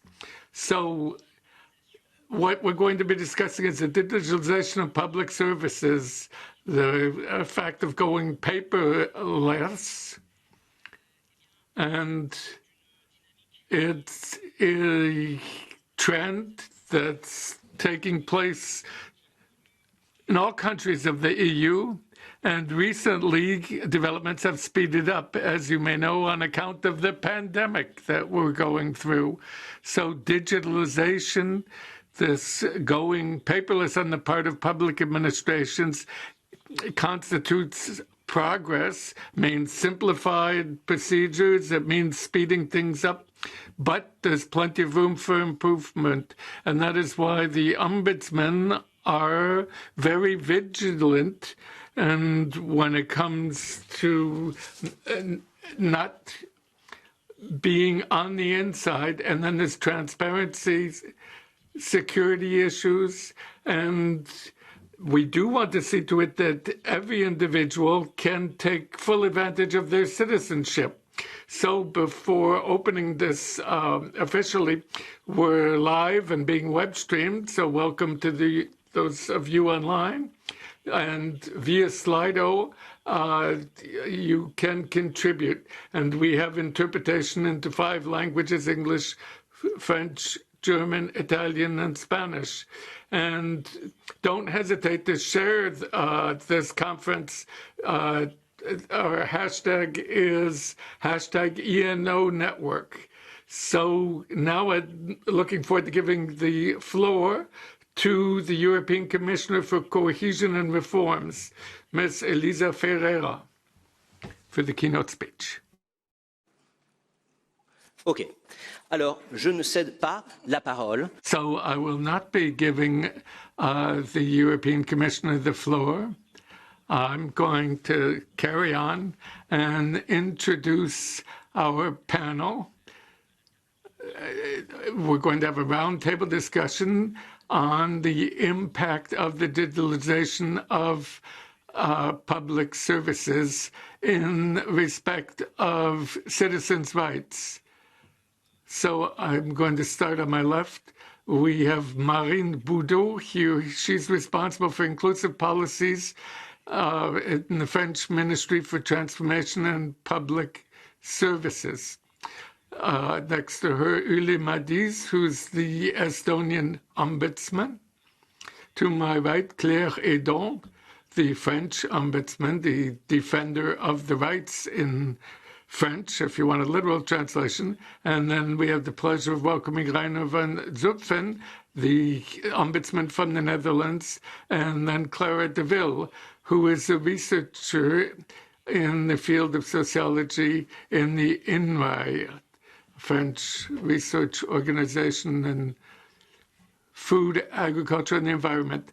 So, French Ombudsman, if I might start with a comment. When it comes to going paperless, digitalization, that's something happening throughout Europe in all our countries. And alongside Emily O'Reilly, you thought that this would be the most topical subject. Why is that? Well, you might think there's no link with the previous subject, but I'll explain to you why there is. But I'm inclined to react to what we heard during the first meeting of our get-together and to express full support to the Ukrainian Ombudsman, Ms. Lyudmila Denisova, and we've come out with brochures in the Ukrainian language with a view to help Ukrainian refugees in France. And so far, we haven't gotten any feedback about any particular problems as regards Ukrainian refugees. So digitalization is relevant because when it comes to those who are first affected by digitalization is foreigners living in our countries because they have a real problem getting access to the documents they need. So that means that a number of people, foreigners, refugees, have a tougher time getting hold of the papers they need. And why did we pick this topic? Well, with the health crisis we're going through, a number of public services have closed down their welcome desks and everything is online. So Edline, yes, it's a good thing. It can simplify procedures, but it can, well, in France, we'd say about 10 to 13 million people are digitally illiterate. They don't have a computer at home, a printer, so, and they don't know how to use these new tools. So there are certain audiences who are having a tough time. And when I talk to my counterparts, we find the same difficulties throughout Europe. There's the same demands. People aren't happy. They can't communicate with the public administrations. And in fact, it's important that we discuss amongst ourselves to also share best practices, because there's these recurring themes. There's an increase in the number of complaints when it comes to users of public services. And these difficulties are due to digitalization. And I was drawn to this problem to the people in charge of complaints. There's 550 such administrators in France, and they say there's complainants who are really at wit's end, and they're pretty angry because they just up against the wall. So that means you can't get your support for getting housing. It means you can't buy train tickets. You name it. It covers for basic areas. Thank you very much, Claire.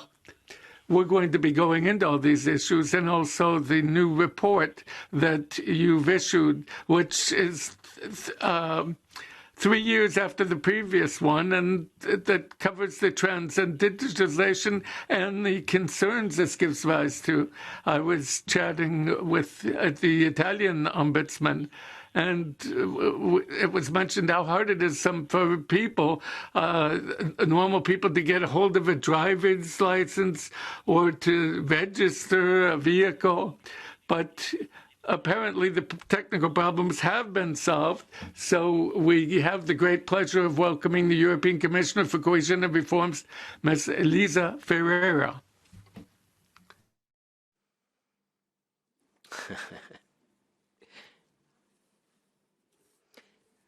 Do you hear us? Yes? We can't hear you, but no, we can't hear you. I'm sorry about that. We can't hear you right now. The microphone is... Can you hear me now? Yes, yes. You have the floor. Okay, thank you very much.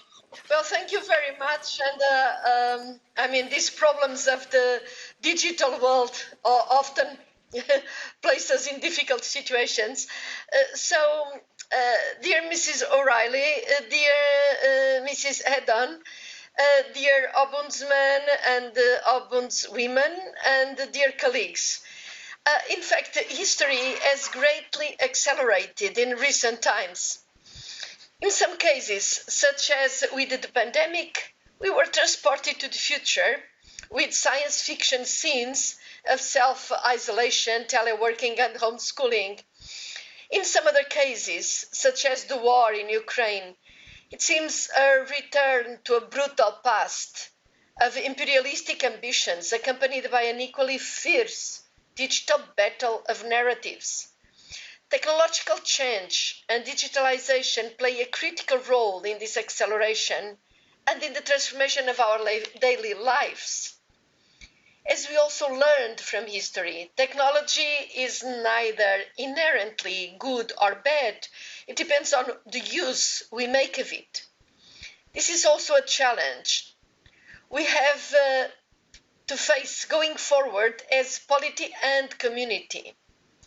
Not only to be a player when it comes to the industrial and technological development of digitalisation, but also a model on the rules that shape it and the use we make of it. Digitalisation brings many advantages. I think lockdown would have been very, very different and much more painful without digital technology. It would have been even more damaging to the economy and to our daily lives. And in the longer term, digitalisation is revolutionising our schools, our workplaces, our healthcare, and our public administration. But in fact, as I was just listening when I was waiting for this connection, in fact, new opportunities can create new divides, notably in a context of public services access and citizens' rights. First divide is a potential gap between citizens and public administrations. And frankly, technology can widen or narrow this divide. Automation and big data risk creating impersonal systems and emotional distance from citizens. And on the other hand, new social technologies and e-public administration tools could bring public decision-making closer to citizens, revolutionizing the daily life and the economic prospects of many peripheral, isolated rural areas. So this is the first digital challenge. Make sure that digitalization bridges the divide and brings closer public administration and citizens. Second potential challenge is between different citizens. As more and more services become available online, not just in public administration, but more generally, some people, often poorer people, older people, will be potentially or effectively excluded from digital services. And this divide would be particularly unjust, condemning some to a lonely island of digital poverty, while others swim in a warm sea of digital possibilities. So we must, in fact, tackle both divides. The divide between people and administration, which is public services in general, and the divide between people according to their location or their capabilities. So today's topic is in fact vital. The digitalization of public administrations will transform completely citizens' access. And we must ensure that all citizens retain their rights. Ombudsmen and ombudswomen across Europe will be essential in your capacity as advocates for the public, as watchdogs for citizen rights. We need you to speak for citizens and keep us on course. And we in the European Commission are working towards a digital future which is more human-centered. As part of our digital compass, we have set digital targets for 2030. The targets cover digital skills and infrastructures, as well as businesses and government. For today's discussion, I would like to highlight two key targets for 2030. The first target is that at least 80% of all adults should have basic digital skills. And second, that all key public services should be available online and all citizens should have access to them. For instance, to have access to their e-medical records. So what are we doing to make this happen? Well, first, we are investing. We are investing unprecedented levels of European investment is taking place under Next Generation EU, and especially the Recovery and Resilience Facility, which is the biggest share of this global European debt, the Next Generation EU. A large share of these resources should be dedicated to digital investments. But on the side of this, or on top of this, we have cohesion policy, for which I am responsible. And cohesion policy, as you know, is one of the largest European Union investment policies. And our purpose is, in fact, that no region is left behind, and that those that cannot help themselves receive some common European support to catch up and to level up with the others. One of our key priorities is, in fact, also to ensure that no region is left behind digitally. In the 2014-2020 multi-annual programs, we already invested 18 billion euros in ICT. We are currently in the middle of negotiations for the new generation of cohesion policy programs. How to improve digital services and ensure equal access to them is at the center of these negotiations. We will help citizens and small businesses obtain necessary digital skills and become digitally literate. We will also support the rollout of new or significantly upgraded services for e-government and for e-inclusion. This includes e-health, e-learning, and e-skilling. We will also deploy broadband infrastructure in areas where we perceive, and there are, market failures. Those places where the market doesn't have a sufficient incentive to invest by itself as private investors. And this is mostly rural and remote, sparsely populated areas and outermost regions. Secondly, we in the European Commission will work with member states to strengthen e-government. Through the technical support instrument, for which I am also responsible, the Commission has been supporting the modernization and strengthening and development of EU public administrations at several levels, at the national level, at the regional level, at the local level. We currently have 219 technical support projects related to digital transformation, and these projects they are selected on demand from the member states, and at the moment they cover all 27 member states.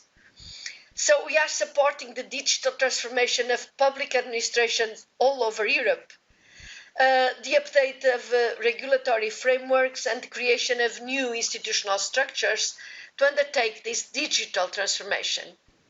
We finance pilots, expertise, exchange of experience, so that lessons learned can be diffused across Europe. Third, we support individual skills and the transformation of public administrations by rigorous monitoring. Well, the Digital Compass sets out a robust monitoring system, apart from these targets that I just mentioned, with annual reporting on the state of the digital decade to monitor progress, evaluate gaps, and issue recommendations for actions. The targets will be enshrined in a policy programme to be agreed with the European Parliament and the Council. But we want to take this further. European Union rights and values are at the heart of our human-centric approach to digital public administration. Our rights and values should be fully reflected in the online space as they are in the real world. So the European Commission proposes to develop a framework of digital principles and digital rights, including access to high-quality connectivity, to sufficient digital skills, to public services, and to fair and non-discriminatory online services. Effectively, we want to ensure that the same rights that apply offline can be fully exercised online as well. We aim to discuss these principles in a wide societal debate and eventually enshrine them in a solemn interinstitutional declaration between the European Parliament, the Council and the Commission. This declaration, which we aim at by summer, we hope to be able to do it by then, would build on and complement the European Pillar of Social Rights. Finally, the Commission proposes to monitor in an annual Eurobarometer survey whether Europeans feel that their digital rights are adequately respected. In conclusion, technology should unite people, not divide people. It should be an enabler of public common goods and greater well-being to our citizens. This must be our guiding principle. Everyone should have access to the internet, to digital skills, to digital public services, and to fair working conditions. And technology must be used to bring public administrations closer to people, not to build a new wall of automation and algorithms. This is why we in the European Commission are investing in digital skills for all and in e-public administrations. And this is why we are working with national, regional and local governments to help them provide better digital services, and we are monitoring the outcomes as well as monitoring citizens' experience.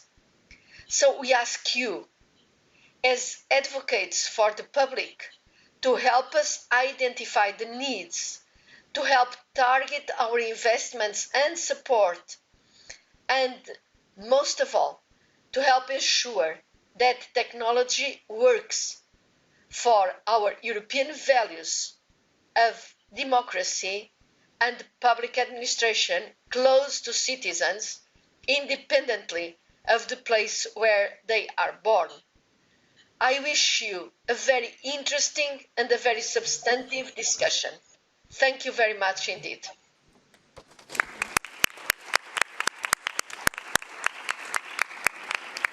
Thank you so much, European Commissioner for Cohesion and Reforms, Elisa Ferreira. Merci, merci beaucoup. Alors, la transition. Thank you very much.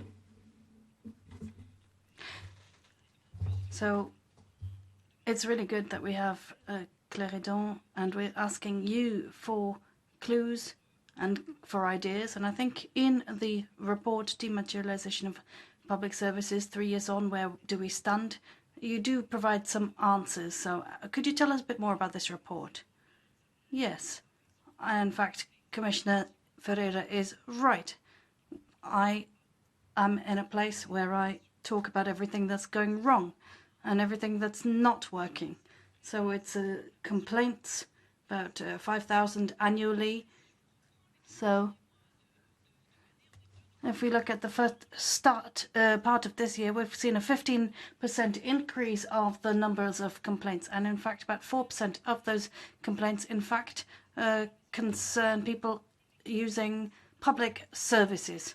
So some people, in fact, in our societies are at greater risk. We're talking here about prisoners, elderly people, people living with disabilities, but not only young people too. They may be skilled on using their smartphone apps, but when it comes to making a housing request or what have you, they may struggle on, and we've all been there at some point where, you know, we've come up against a bug, trouble with filling in an online form, people trying to renew their passports in France.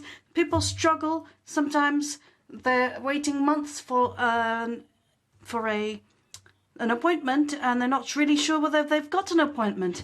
So, you know, I think there's a sense of jobs being cut and this kind of shift being made too quickly, people rushing into that and getting rid of physical presence. So first recommendation from us is to maintain face-to-face and phone service provision when people struggle, when there are problems. And that's not being done. Okay, that some phone service spaces are a step forward, but these people are not necessarily experts in health insurance or on other services, so that's more work to be done. But then, and there are other people providing services, digital services, and I believe they will be talking about that, and that's great, that's progress. But talking about what the Commissioner was saying, you cannot have good provision of services without people having good digital skills. You cannot leave people behind. People need to be well versed in digital technologies, and that has to be the objective, obviously. Now, another recommendation we can make, well, we have to have user-friendly websites that are easy to use for people, but also, you know, people who design websites and internet services need training in the needs of people living with disabilities. Now, we've got about 40% of such websites being accessible. Now we need to aim for 100% of accessibility. And then another objective we shouldn't lose sight of is right to connection. Our Belgian friends are perhaps closer to reaching the objective than us. Now, what does it mean? Does it mean an internet access? Well, you know, but then you also need a computer, you need a printer, you need to be able to use the devices. So those are questions that are thrown up by all of this as well. And I'd like to conclude here, but when it comes to dematerialization, if things are going to work properly, the users need to be tied in. And actually public services are no longer services for the public.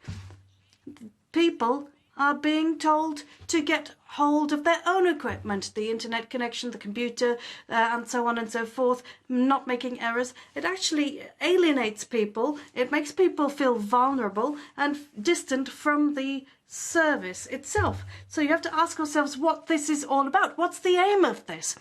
You know, why are we actually doing things? To make life easier for citizens, for the people. But you sometimes get the impression that that's not the thinking behind it. Yes, of course, we will be coming back to all this and to the recommendations that you make in the report. Let me now refer to Rainer Wanzef, the German Ombudsman. You too have drafted a report. The citizen is not a data set, it's entitled. And you talk about algorithms, you pose them, you talk about appropriate use of data. And so what are the main conclusions from this report? Thank you very much. I was introduced as the German Ombudsman. No, Dutch. No, not by you, but by translation, I think. Okay. Because of... They wish they had an Ombudsman in Germany, but they have it not on the national level. Probably they will have it now. And I think the situation in Germany is not so much different from what's happening in France or in the Netherlands. So let me be the German Ombudsman for this afternoon.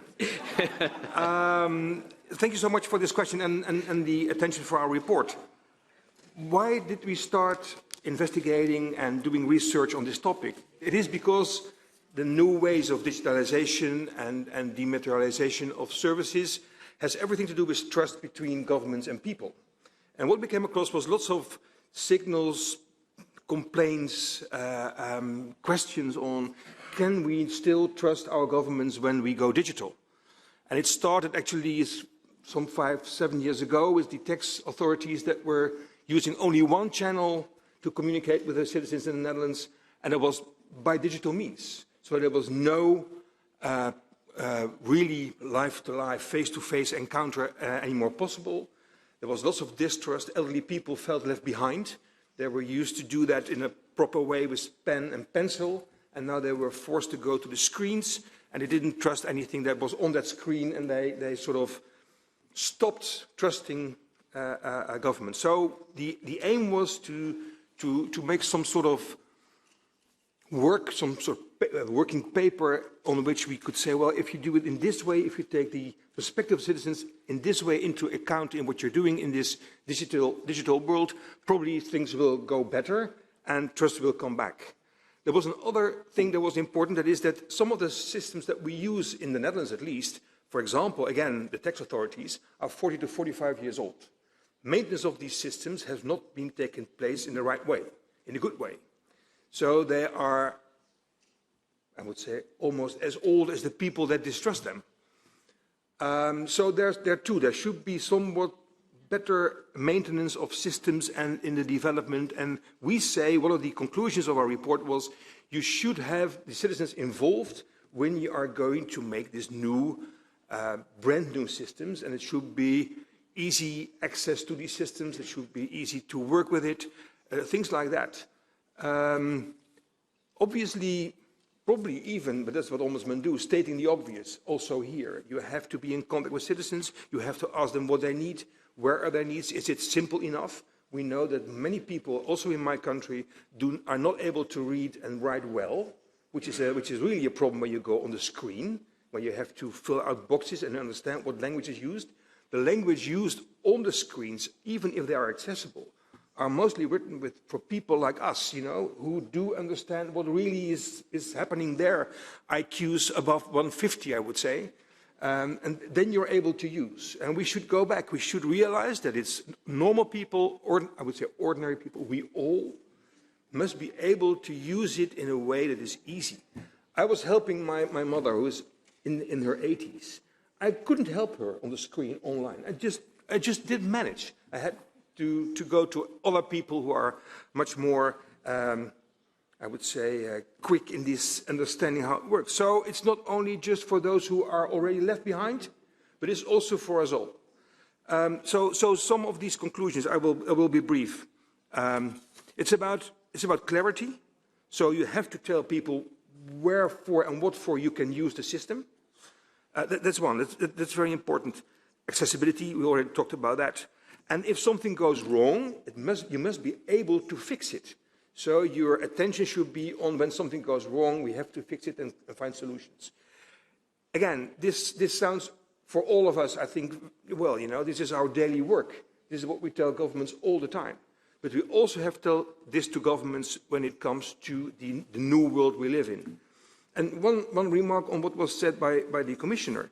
I fully agree we must have these 80%, at least 80% that have skills to be able to. But I would like governments to develop processes and digital programs and websites. If 80% of their work is done in the proper way, we would be helped out already a lot. We want 100%. And we want, in the end, we want 100%, of course. And another thing is, if this 80% is there, then we shouldn't say, well, then we need less money for. We could sort of make some savings on it. No, we should then invest what we do not have to pay and to use for this 80%. We will invest it in the 20%. That is very much important, because otherwise we have been talking already about the gap between poor. We have been talking about, the Commissioner, on digital poverty. You know, this is not only digital poverty, this leads to reality poverty, real poverty in the houses, in the families. If they are not longer able to join us, to be with us, to do what everything is supposed to do, being a citizen of a country like ours, well, that was the report about. And it is available in English, so if you really want to know what we think and find and did, you can find it on our website. Merci Rainer van Zutphen, ombudsman des pays. Very much. Mr. Ombudsman from the Netherlands, I do apologize. I was rushing in a bit in my presentation earlier on. I do apologize for that. Now, we have Ombudsman woman from Estonia, turning to you now. Estonia is often paraded as an example of e-governance, as a front runner. We're often told that everything is running smoothly, no problems, no hitches. So we'll perhaps hear a bit more about that in a few minutes. Could you tell us a bit about how the digital ID cards are working? Now, you told me a little bit earlier on about how you can connect to services, you can even take out a loan. So how does that ID card work in practice? Thank you very much for this kind introduction. And of course, that's true that Estonia is a forerunner in these digital issues, and we have some valuable experience also with cybersecurity, because we have survived a cyber attack in 2007. It was organized by Russia, and we survived it, and after that we have really extensive and very good experience with all that. But the cornerstone of the Estonian e-services, especially public e-services, but also to private, is this ID card.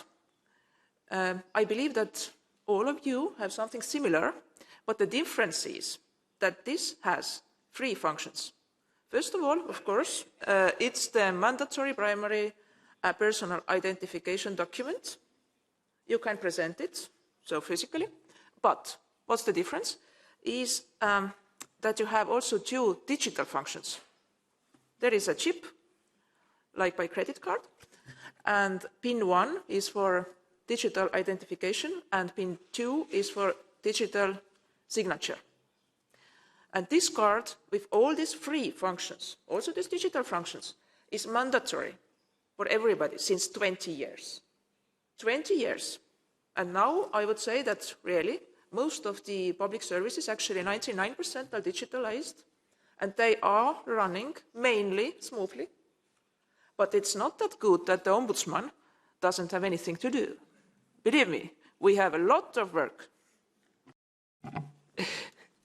Alors, évidemment, c'est peut-être sur ce travail que j'aimerais revenir, et notamment des soucis qui ont pu émerger pendant la pandémie. Expliquez-nous comment on a pu oublier, par exemple, des personnes qui étaient atteintes de handicap, et notamment qui étaient aveugles. Elles n'avaient pas la possibilité voilà, d'avoir accès à leurs droits. Actually, I don't have any translation anymore, but I have understood something. And I have the privilege to say what I want to. If I even understood something. I forgot to say that this ID card with these digital functions is based on blockchain technology. But if you were asking about some problems and some good examples, this universal digital identification tool gives a very good access to everybody, to all services, not only to public services. Estonia is very different from Netherlands because our country is small. There maybe we are some way similar, but it's very sparsely populated. We have a long winter, long roads, sometimes with a lot of snow. And it means that people with disabilities, for example, or elderly people or people living in some rural areas don't have easy access to public services if they don't use these e-services. And now 99% of all public services are digitalized, like I said before, and they are really well accessible if they are designed user-friendly. And that's something what my good colleague Rainier was talking before, that you have to design these services, also that message, not only on paper, but also on the internet, clearly. You must ensure factual accessibility. Factual, I emphasize. It means that people who don't see well, who have to use screen readers, for example, they should also have factual access to all these public e-services. And sometimes the government wants the best, but forgets about people with disabilities. And then the ombudsman plays its role, because we can then interfere, and we have done it several times, and the problem is going to be fixed.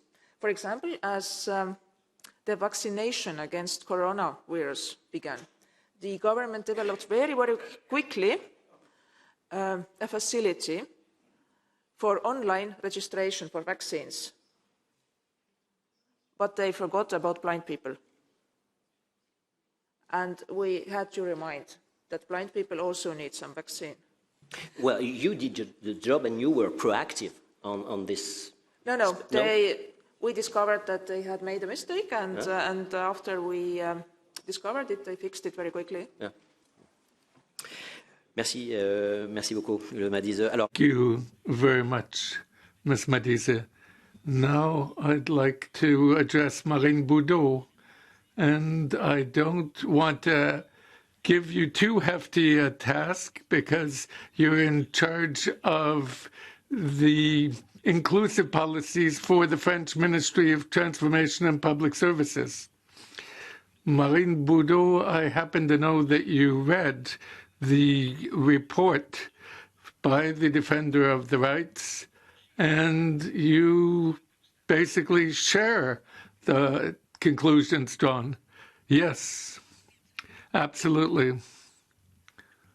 As everyone here said, digitalization is progress, it's access to services, access to information, access to education.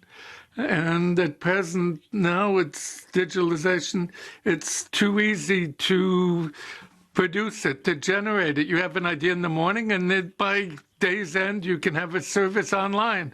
But the issue is, how did you design it? Who is it meant for? And is it usable by a large number of people? And in France, at present, still 12 million people are disabled, 14 million are digitally illiterate.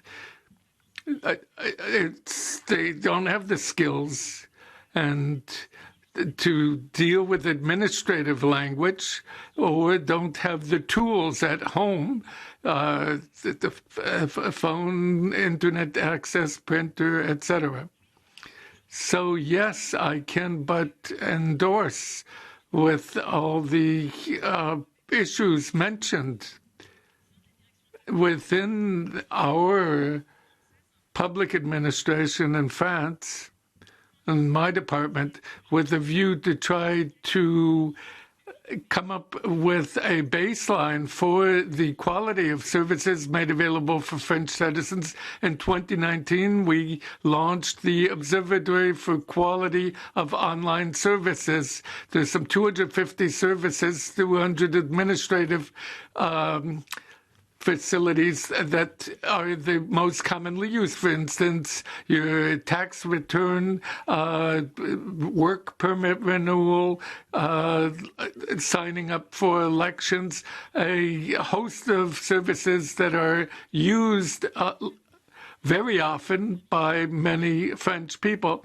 And every quarter, every 3 months, we work closely with all the ministries to see how these services are improving on the basis of 8 quality criteria. I'm not going to tell you what they are, but for instance, we'll look at user satisfaction in terms of the procedure. Since 2019, there's been 6 million opinions, i.e., by way of feedback. So this way we can tell the ministries what they have to do to make their procedures better. We have other criteria that we're going to look at. For instance, digital access. We're far from perfect, but precisely thanks to the Observatory, over the past few years, we've been able to create a momentum. We've gone from 12% to 40%. Well, I'll give you the latest figures, but the aim is by the end of the year to reach 80% and keep upping the ante, because it's just not acceptable that people are left by the wayside. I know you want to react, and having read the report, I know what you're going to say about this idea of satisfaction. At what point in the procedure do you ask whether people are satisfied? Well, let me begin by saying that we have very good exchanges, including Marine's department, but satisfaction, and it's only once you've been through all those procedures and then you're delighted you made it through to the end.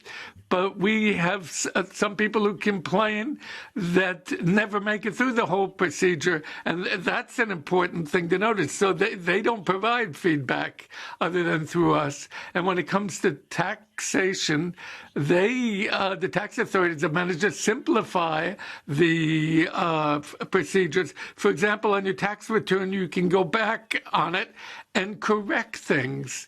And since it's a matter of giving money it's not equally good in both directions, whether you're giving money or getting money. Right, Clara Deville, you received the prize for your thesis as defender of the rights, and you have your work on putting matters online for people receiving minimum income, for people in rural areas. So I'd like you to tell us more about the people who are left out from this digital world, those who receive welfare and those who live outside cities. One gets the feeling that it's a double whammy, but you'll enlighten us. Thank you very much. Thank you for the invitation. And thank you for talking about my book that's going to be coming out soon. When it comes to the categories of people that are going to have a tough time with digital tools, yes, I looked at the poorer segments of the population, those who are entitled to welfare, public support, and then those who live in rural areas. And it was interesting to look at those categories, because I could see how digitalization could give rise to particular problems for those who are most in need of public services and professional support. So what are the problems? 2 things, very briefly. And also to react, what we've been saying since the outset, this idea of the use of digital tools. Now we have this. We've mentioned the lack of technological equipment. That, of course, is an issue for poor people, but I think it's more complex than that. And that's one of the findings of my research, is that the difficulties aren't only technical in nature. It's a matter of how digitalization is done and what sociologists refer to the paradigm underlying it, which is meant to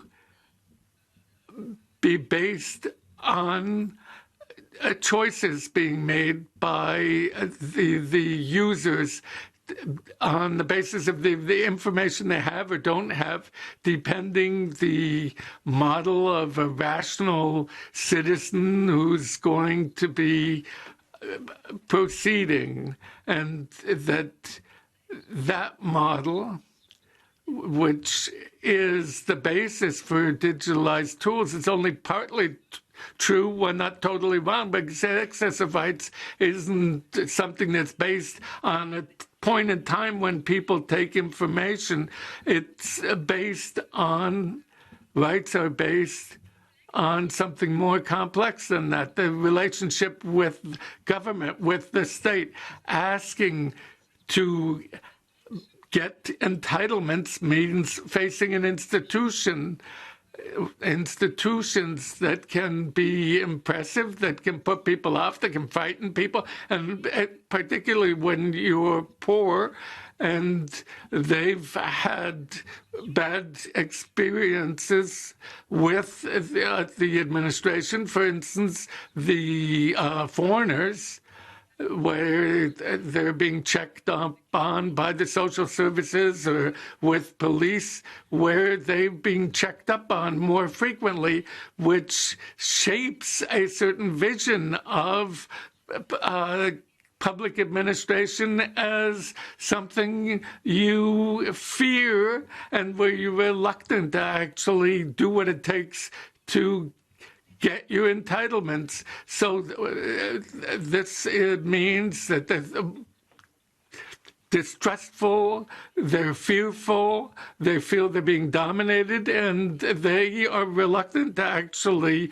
claim their rights. And then secondly, in rural area, what's up there? Well, in rural areas, as Ms. Hédon said, digitalization meant that at the same time, the local offices closed up shop. They left. We said there's no point putting people out there in the middle of nowhere, and so government isn't present there. So when people who live in rural areas want to talk to professionals, they have to hit the road.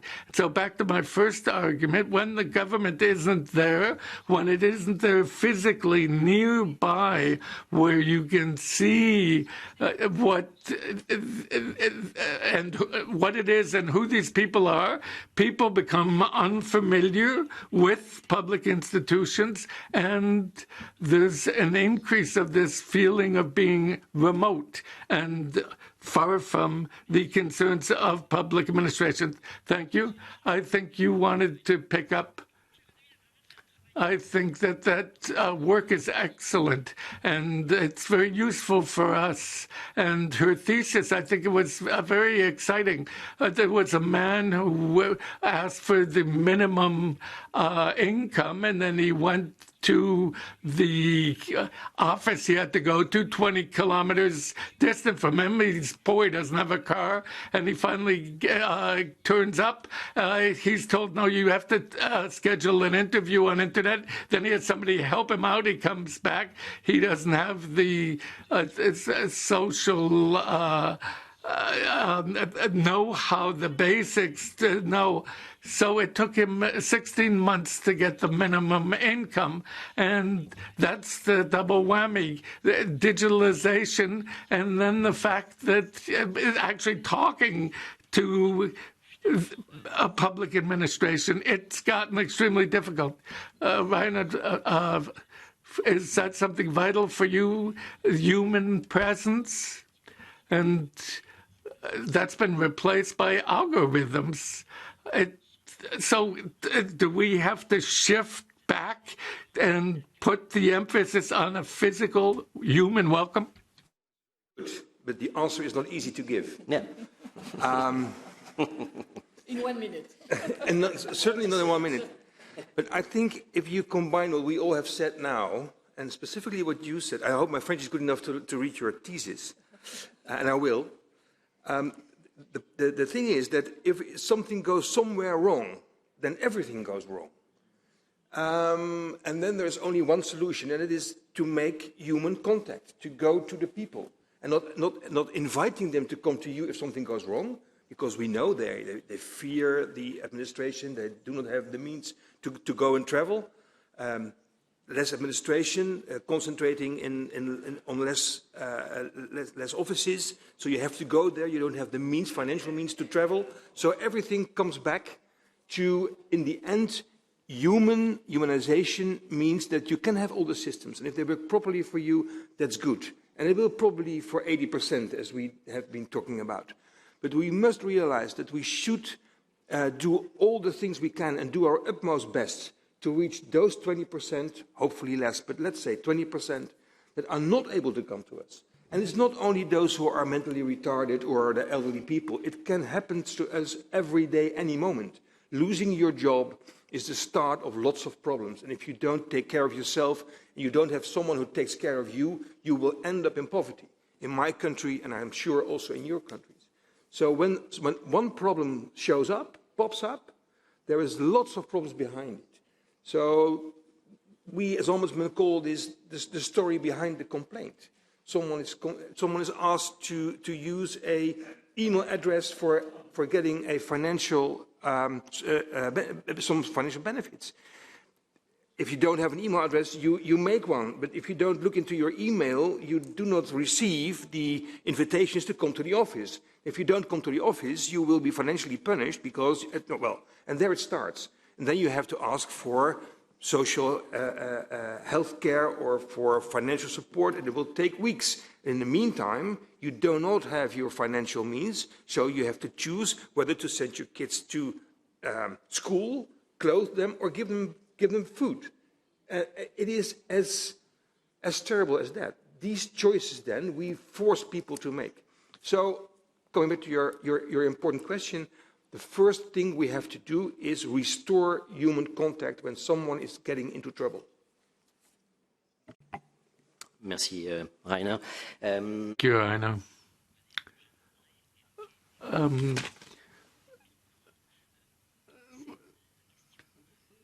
Marisa, I'd like to address the issue of the budget we're talking about, because it's not just a matter of coming up with the right tools or to come up with easy-to-use tools, but you've got to go ahead with further development, maintain those tools, and then on the basis of innovation. So you need money, you need to invest. Yes, you are totally right. Sometimes people think that developing e-services, it's a single investment. You just design it, you launch it, and it's ready. Unfortunately, it's not the truth. You have to plan yearly investments. You have to organize training for the public servants, but also for people who are using these services. And this is actually an everyday work, and it's everyday investment. And you have to take it into account. And second, the cyber world is full of threats. And you must be prepared to discover the attacks. And if something goes wrong, like Rainier says, you have to have your plan B.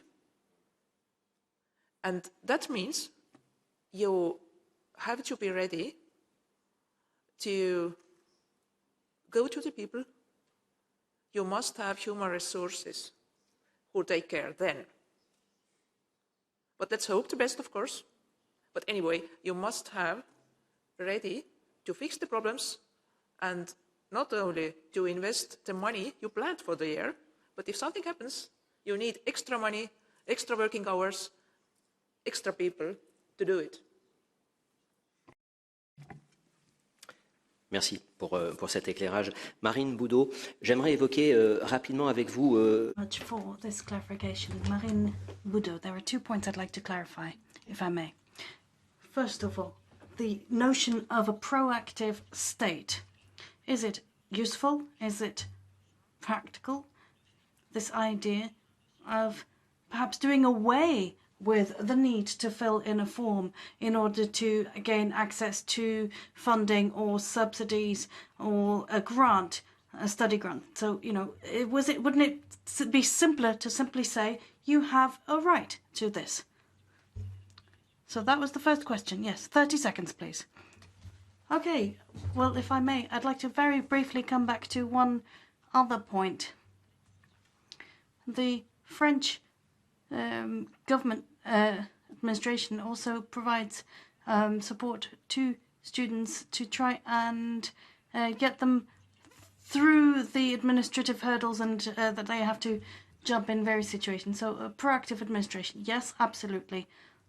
What is it? Well, it's it's understanding a context, understanding a situation someone's in, and giving that person rights on that basis. And if for it to work, then it must be fail-safe.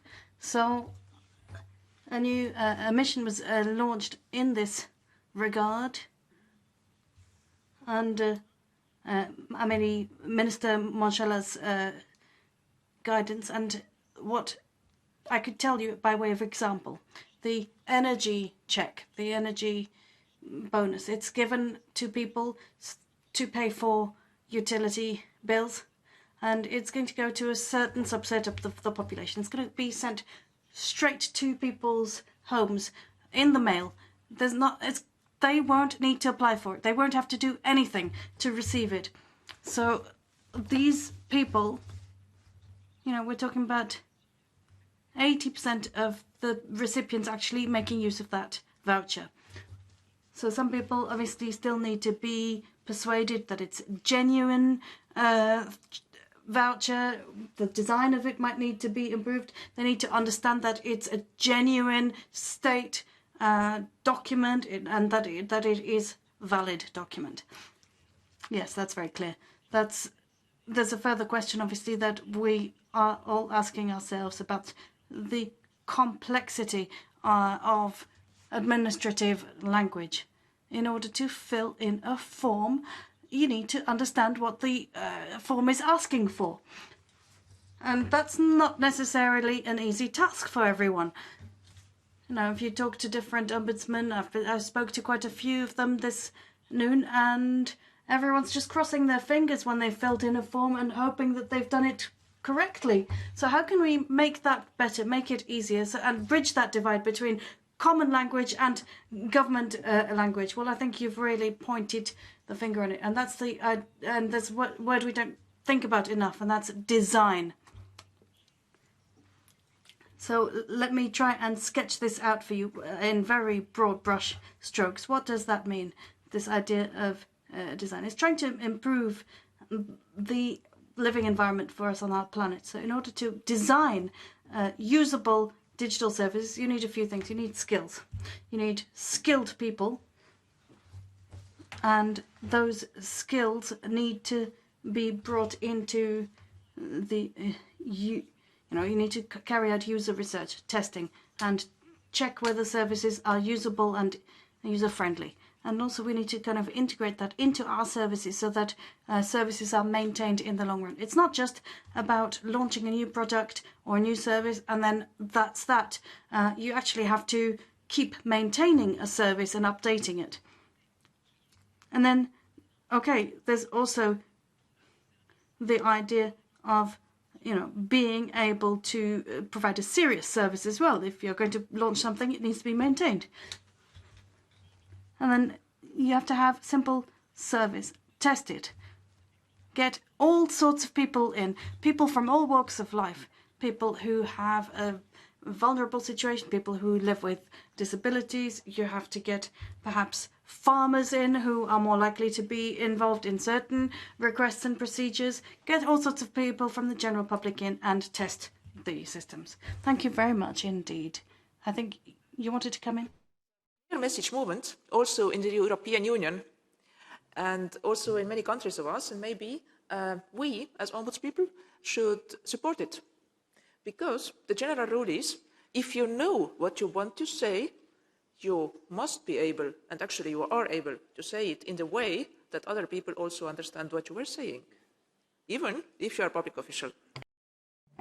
Rapidement, Claire Hédon, pour qu'on puisse So very quickly, to give the floor to the room. Yes, absolutely. Well, as ombudsman, we always see what's not working. That's interesting to note. And Marine, I think when you were talking about the chèque énergie, the energy voucher, what we were saying is the problems with the names, the spelling of the name, where people are unable to use the voucher. So yeah, of course, there are always going to be little problems. Now, the thinking obviously is right. If you've got aid and support and subsidies reaching people automatically, well, we get people complaining about access to housing or problems in the database. So, you know, you ultimately, even if you have things automated, you have to have a human being correcting little glitches and errors. In fact, you've got a problem apparently in Strasbourg with students getting access to housing benefits, and these types of errors are serious. You've got one problem somewhere up the line, and it trickles down. Who's going to fix it? Rainer's actually wanting to come in as well, so if you could be very brief. All this that if you make one mistake in one system, you do not know what happens in all the other systems. So if there is some redress in the one system you made the mistake, you're not sure that in all the other ones there's the same redress or correction. And so you will be confronted with the consequences of your wrongly ticking the box for many, many years. You will be sort of, you know, well, stop. Otherwise... Alors évidemment, je vais être un peu le... Yes, of course. You know, I'm going to be quite strict on timing, I'm afraid, because we do need to move swiftly. We have time constraints, as I said. Looking now to Thomas Lecourt, who is the person responsible for Emmaus Connect from the Grand Est region in France. Thomas, can you give us a quick run through what you do, what Emmaus Connect actually does, what's your main mission, and then we'll move to the questions. Yes, Emmaus Connect is an association under Emmaus, charitable organization. We try to connect people who are cut off, who are vulnerable, and get them interested and connected to digital technologies. And because we think that digital technologies really are a good way into social integration. So we try to provide equipment. So we do cheap sales of tablets and other computer equipment, whether it's smartphones or whatever. We also provide data services and other mobile services to these people who may not have access to it, and we also provide training. That was very precise and concise, thank you. Now, some 10 to 13 million people claim to struggle on digital tech. So what are the main things people struggle with, and how do you help them? Effectivement. Absolutely. More than 10 million people, so that's a very large share of society. It's not a marginal problem by any means. So I really appreciate you giving me the floor, and I'd like to give you an insight into what we see every day in Emmaus Connect. It's not a question of age. We actually help young people. More than a quarter of the people we support are under the age of 30. They don't have access to technologies.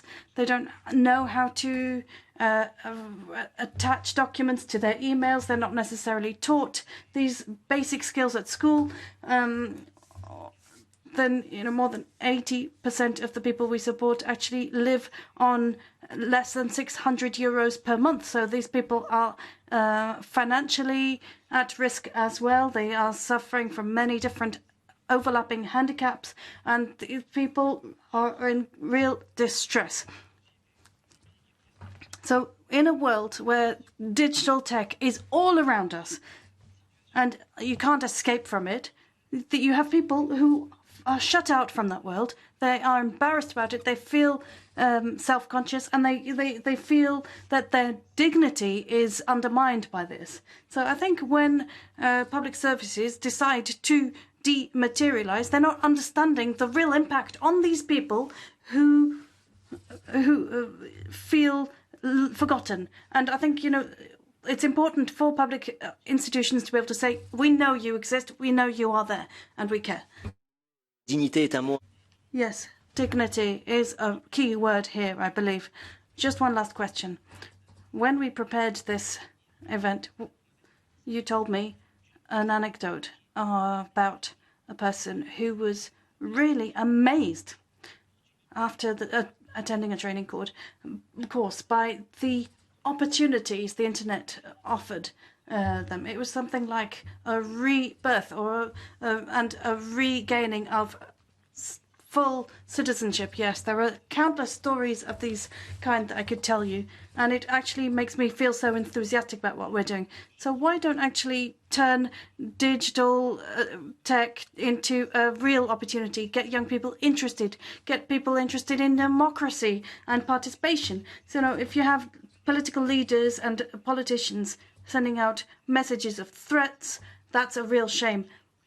We've got people who are in trouble because they might be job seekers, they might be beneficiaries of social aid and subsidies, and they need to see a positive side as well. They need to see the benefits, whether that be discounts, online discounts, and so on and so forth. I think public authorities need to simplify their websites and really encourage people, make people want to use those online services. Thomas Lecourt pour Emmaüs. Thank you very much indeed, Thomas from Emmaüs Connect. I'm turning now to Marino Fardelli.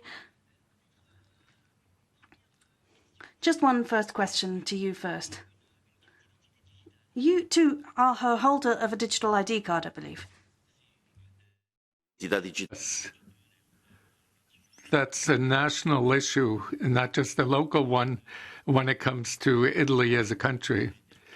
But we do realize often what we've heard sounds familiar to me, because a lot of people have difficulties of various kinds. Two major difficulties I'd like to highlight. The digital divide that is cultural, that is to say the elderly, people who are adult, and the digital divide that's structural, and that's as regards young people. And we've seen that during the pandemic when it comes to education, remote learning, and there's certain areas, unfortunately, in Italy where they don't have high-speed connections, they don't have fiber, and when we get complaints from citizens, and they often focus on those issues, as Ulla Madis from Estonia was saying, when it comes to the digital ID card for elderly, for people who are in hospitals or people behind bars or people with disabilities. And also to respond to your question, I have to say that this digital citizenship, which is meant to simplify the relations between citizens and government, and there's problems of discrimination, as was said in cultural terms, and also, how would you put it, structural terms. So we've realized that there's also problems in terms of, well, there's a number of practical difficulties that we've drawn to the attention of the Italian government. So we have seen that they have reacted, so we do have hope. Yes, absolutely. As you were saying, it's also about having the possibility for ombudsmen in Italy to work and make proposals at the national level, but also to work at the European level. I know that you are working together with France because President Emmanuel Macron signed an agreement with Premier Mattarella, and so I wondered what the idea between cooperation actually means. What does that mean for Europe? Sì, all'interno del tavolo. Yes. Within our national coordination table of ombudsman, it's a bit different from the rest of Europe. We have a national table, as we call it, that works, and we all cooperate, and we put together a proposal, and you might have found a copy of it in English and French and German here in paper at the table outside. So when it comes to our ombudsman system is present and wants to do its job throughout Italy. And the intention is to work close together with the Italian government, because as ombudsmen, we want to make them alive to the problems and the key issues. For instance, privacy. Privacy is an issue, and in particular when it's a matter of people having to have other people operate on their behalf, the issue of proxies. And when it comes to the public administrations, a little is said about smart working, home working, and there's I think there's a lot that we can contribute in that regard vis-a-vis our governments. And we also communicate with the municipalities. The mayor of Strasbourg is here, and there too we need a new type of dialogue. We, as ombudsmen, do get together with Italian mayors, but often they see us as a cog in the wheel that's just going to slow things down, when it's the opposite, when we can help them and speed things up. And when it comes to our relations with the European Ombudsman, following these 2 days, we are looking forward to further discussions and to make further contributions. Now, earlier you were talking about relations with France. Yes, that is something that is desirable. With Claire Hédon, the French defender of the rights, and that was in the wake of the treaty between the French and the Italian president. So it's a matter of exchanging best practices between our country. And just if you give me 10 seconds, I'd like to say this by way of a closing sentence. We're present. Gabi Morandella is here from the autonomous province of Bolzano, and we want to contribute to this whole process. And picking up on what Rainer van Zupen said from the Netherlands, I agree with you when it comes to returning to human contact. So not just digital tools, but we do hope, and especially at the municipal level, that there can be a methodology a bit better. And having physical presence, when it comes to how best to interact with people. I don't want to do any advertising here, but McDonald's is a good example. Mac Live, a way to connect to citizens. And there you have the cash registers, and then you've got the various languages that are available on display. So that way, these are could be good interfaces for public administrations.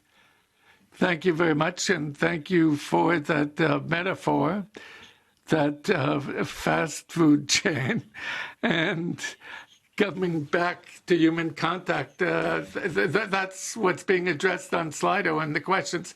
I'd now like to address Ms. Diana Kovacheva, the Ombudsman from Bulgaria, because you're very involved in these issues.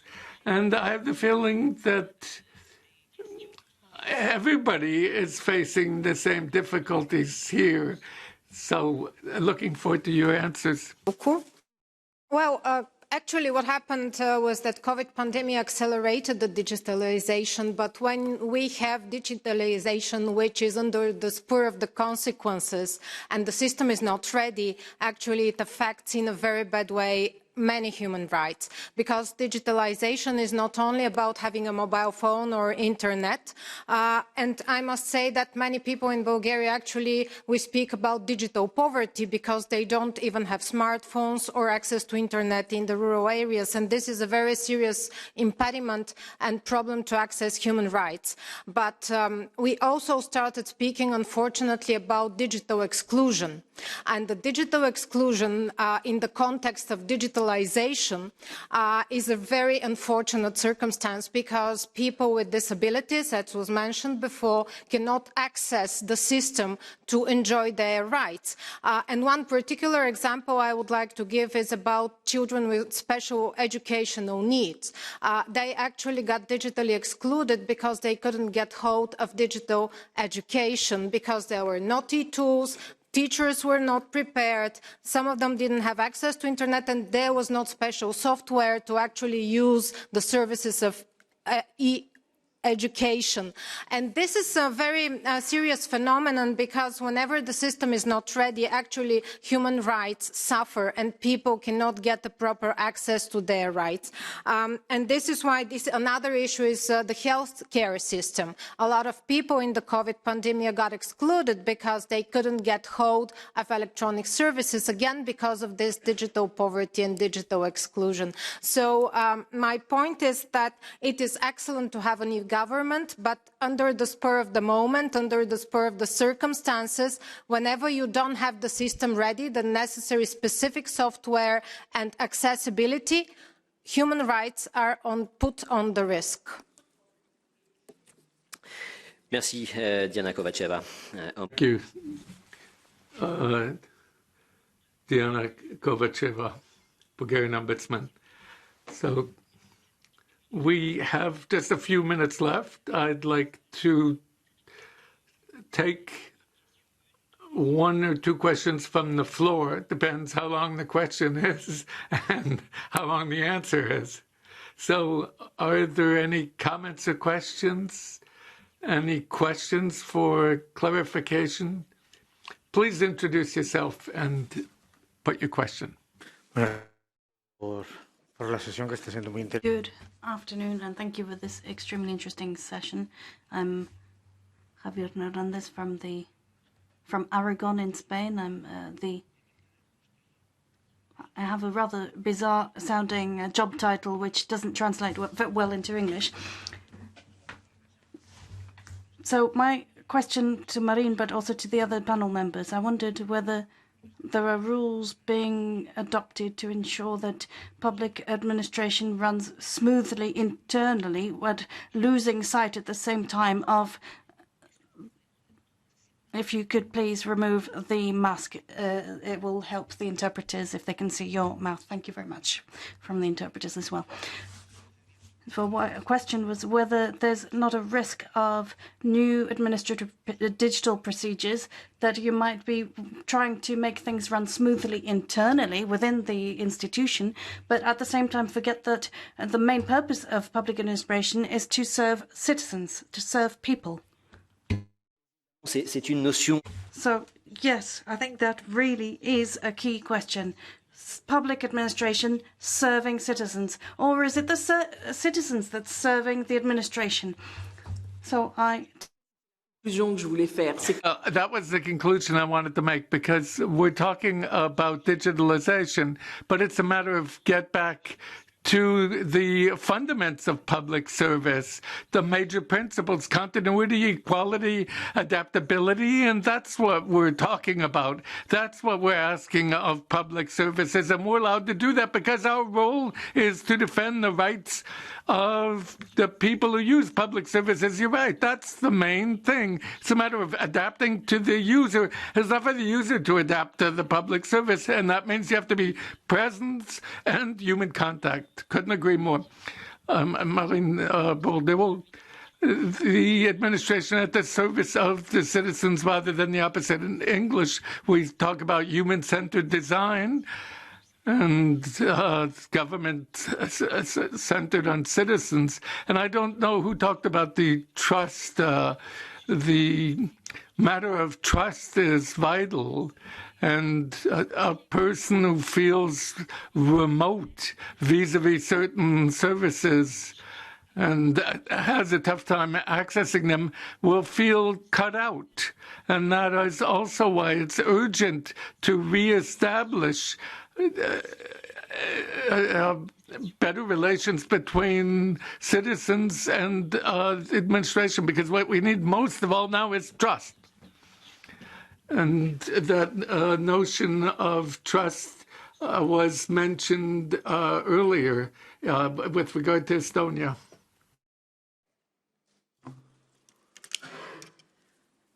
Actually, all the clever words have been said already, and it's quite difficult to add anything. But we always should recall that the task of public administration is to solve people's problems, to help them, not just to fulfill the internal roles. And that's a change of mindset we have to fight for every day, at least in our office. And maybe it would be one of the key solutions here as well. But what concerns the trust, if we talk about digitalization, it has one meaning. You have to secure that everything works, people can use it, they understand what's going on, and so on and so on. But the more difficult part of creating trust between citizens and the government is to act in a in a manner where the people see that you are serving them. And it's extremely important, and in this case, people are ready even to accept some negative messages the government sometimes has to give. Merci. Thank you. So there's a question on Slido. Is that it? What is it? On Slido. Voilà. Excusez-nous. Am I getting it here? I'm being told that there's a question here. Ok, pardon, je n'avais pas compris. Une personne en ligne. I hadn't understood. There's someone online who's been watching the web stream, and we're going to hear and see this person. You realize that it's 5:29. We have a minute left. Okay, let's live dangerously. Here we go. ¿Me oís? ¿Me oyen? ¿Sí? Sí. The connection seems to be unstable. The interpreters cannot guarantee interpretation. I wish to thank you for organising today's meeting. Sadly, I couldn't be there today. I would have loved to join in the discussion, but I wanted to second what other colleagues have said about digitalisation. And I wanted to say it's important for citizens. And this may sound like a strong statement, but also citizens should have a right to non-digital. There's a sense that there's too much of this digitalisation, and that we sometimes lose the essence of human interaction, especially for older people sometimes. This is a very serious problem because they feel they can't access a lot of services, and then they can't access public services such as social security and other procedures.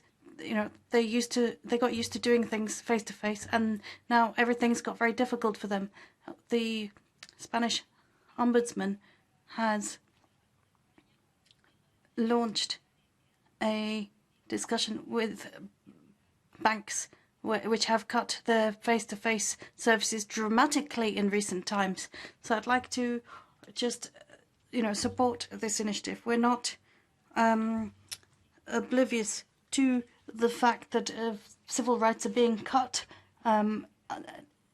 through the cutting of direct services under COVID measures, and that this has really led to cuts, drastic cuts that are having an impact on citizens. So I wanted to take this opportunity also to express my solidarity with the people of Ukraine, and my country stands by yours and we support you. Merci mille fois pour votre intervention. Thank you very much for that. Your involvement is appreciated. Claire Hédon, I'd like us to conclude this session. Given what we just heard, there's the possibility of having the choice. So digitalization, it's not a matter of saying it's good or bad. It's just part of the present world, but you have to have a choice. No, you can say digitalization is fine, but it's a matter, how do you see to it that you still have physical contact? I think what's just been said is very important. That's one of our recommendations, that at any point in time, you can go back to paper when it's absolutely necessary. That's a key point. I think the exchange we've just had shows how important the role ombudsmen are going to be playing to get people in a position to get their entitlements, to get public services, because otherwise you feel like you've been totally excluded from society. And we talked about the rural areas, but our regions on the outskirts of our big cities are in the same situation. It's about reestablishing democracy.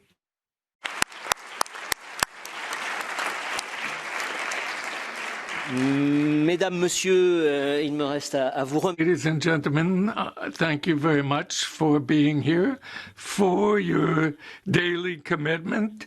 We've appreciated what we've heard, thanks to all of the people in the room. And I would ask for the members of the network to stay in the room for some info about tomorrow. And then thanks to the audience. You also acted greatly as citizens. So thanks to one and all.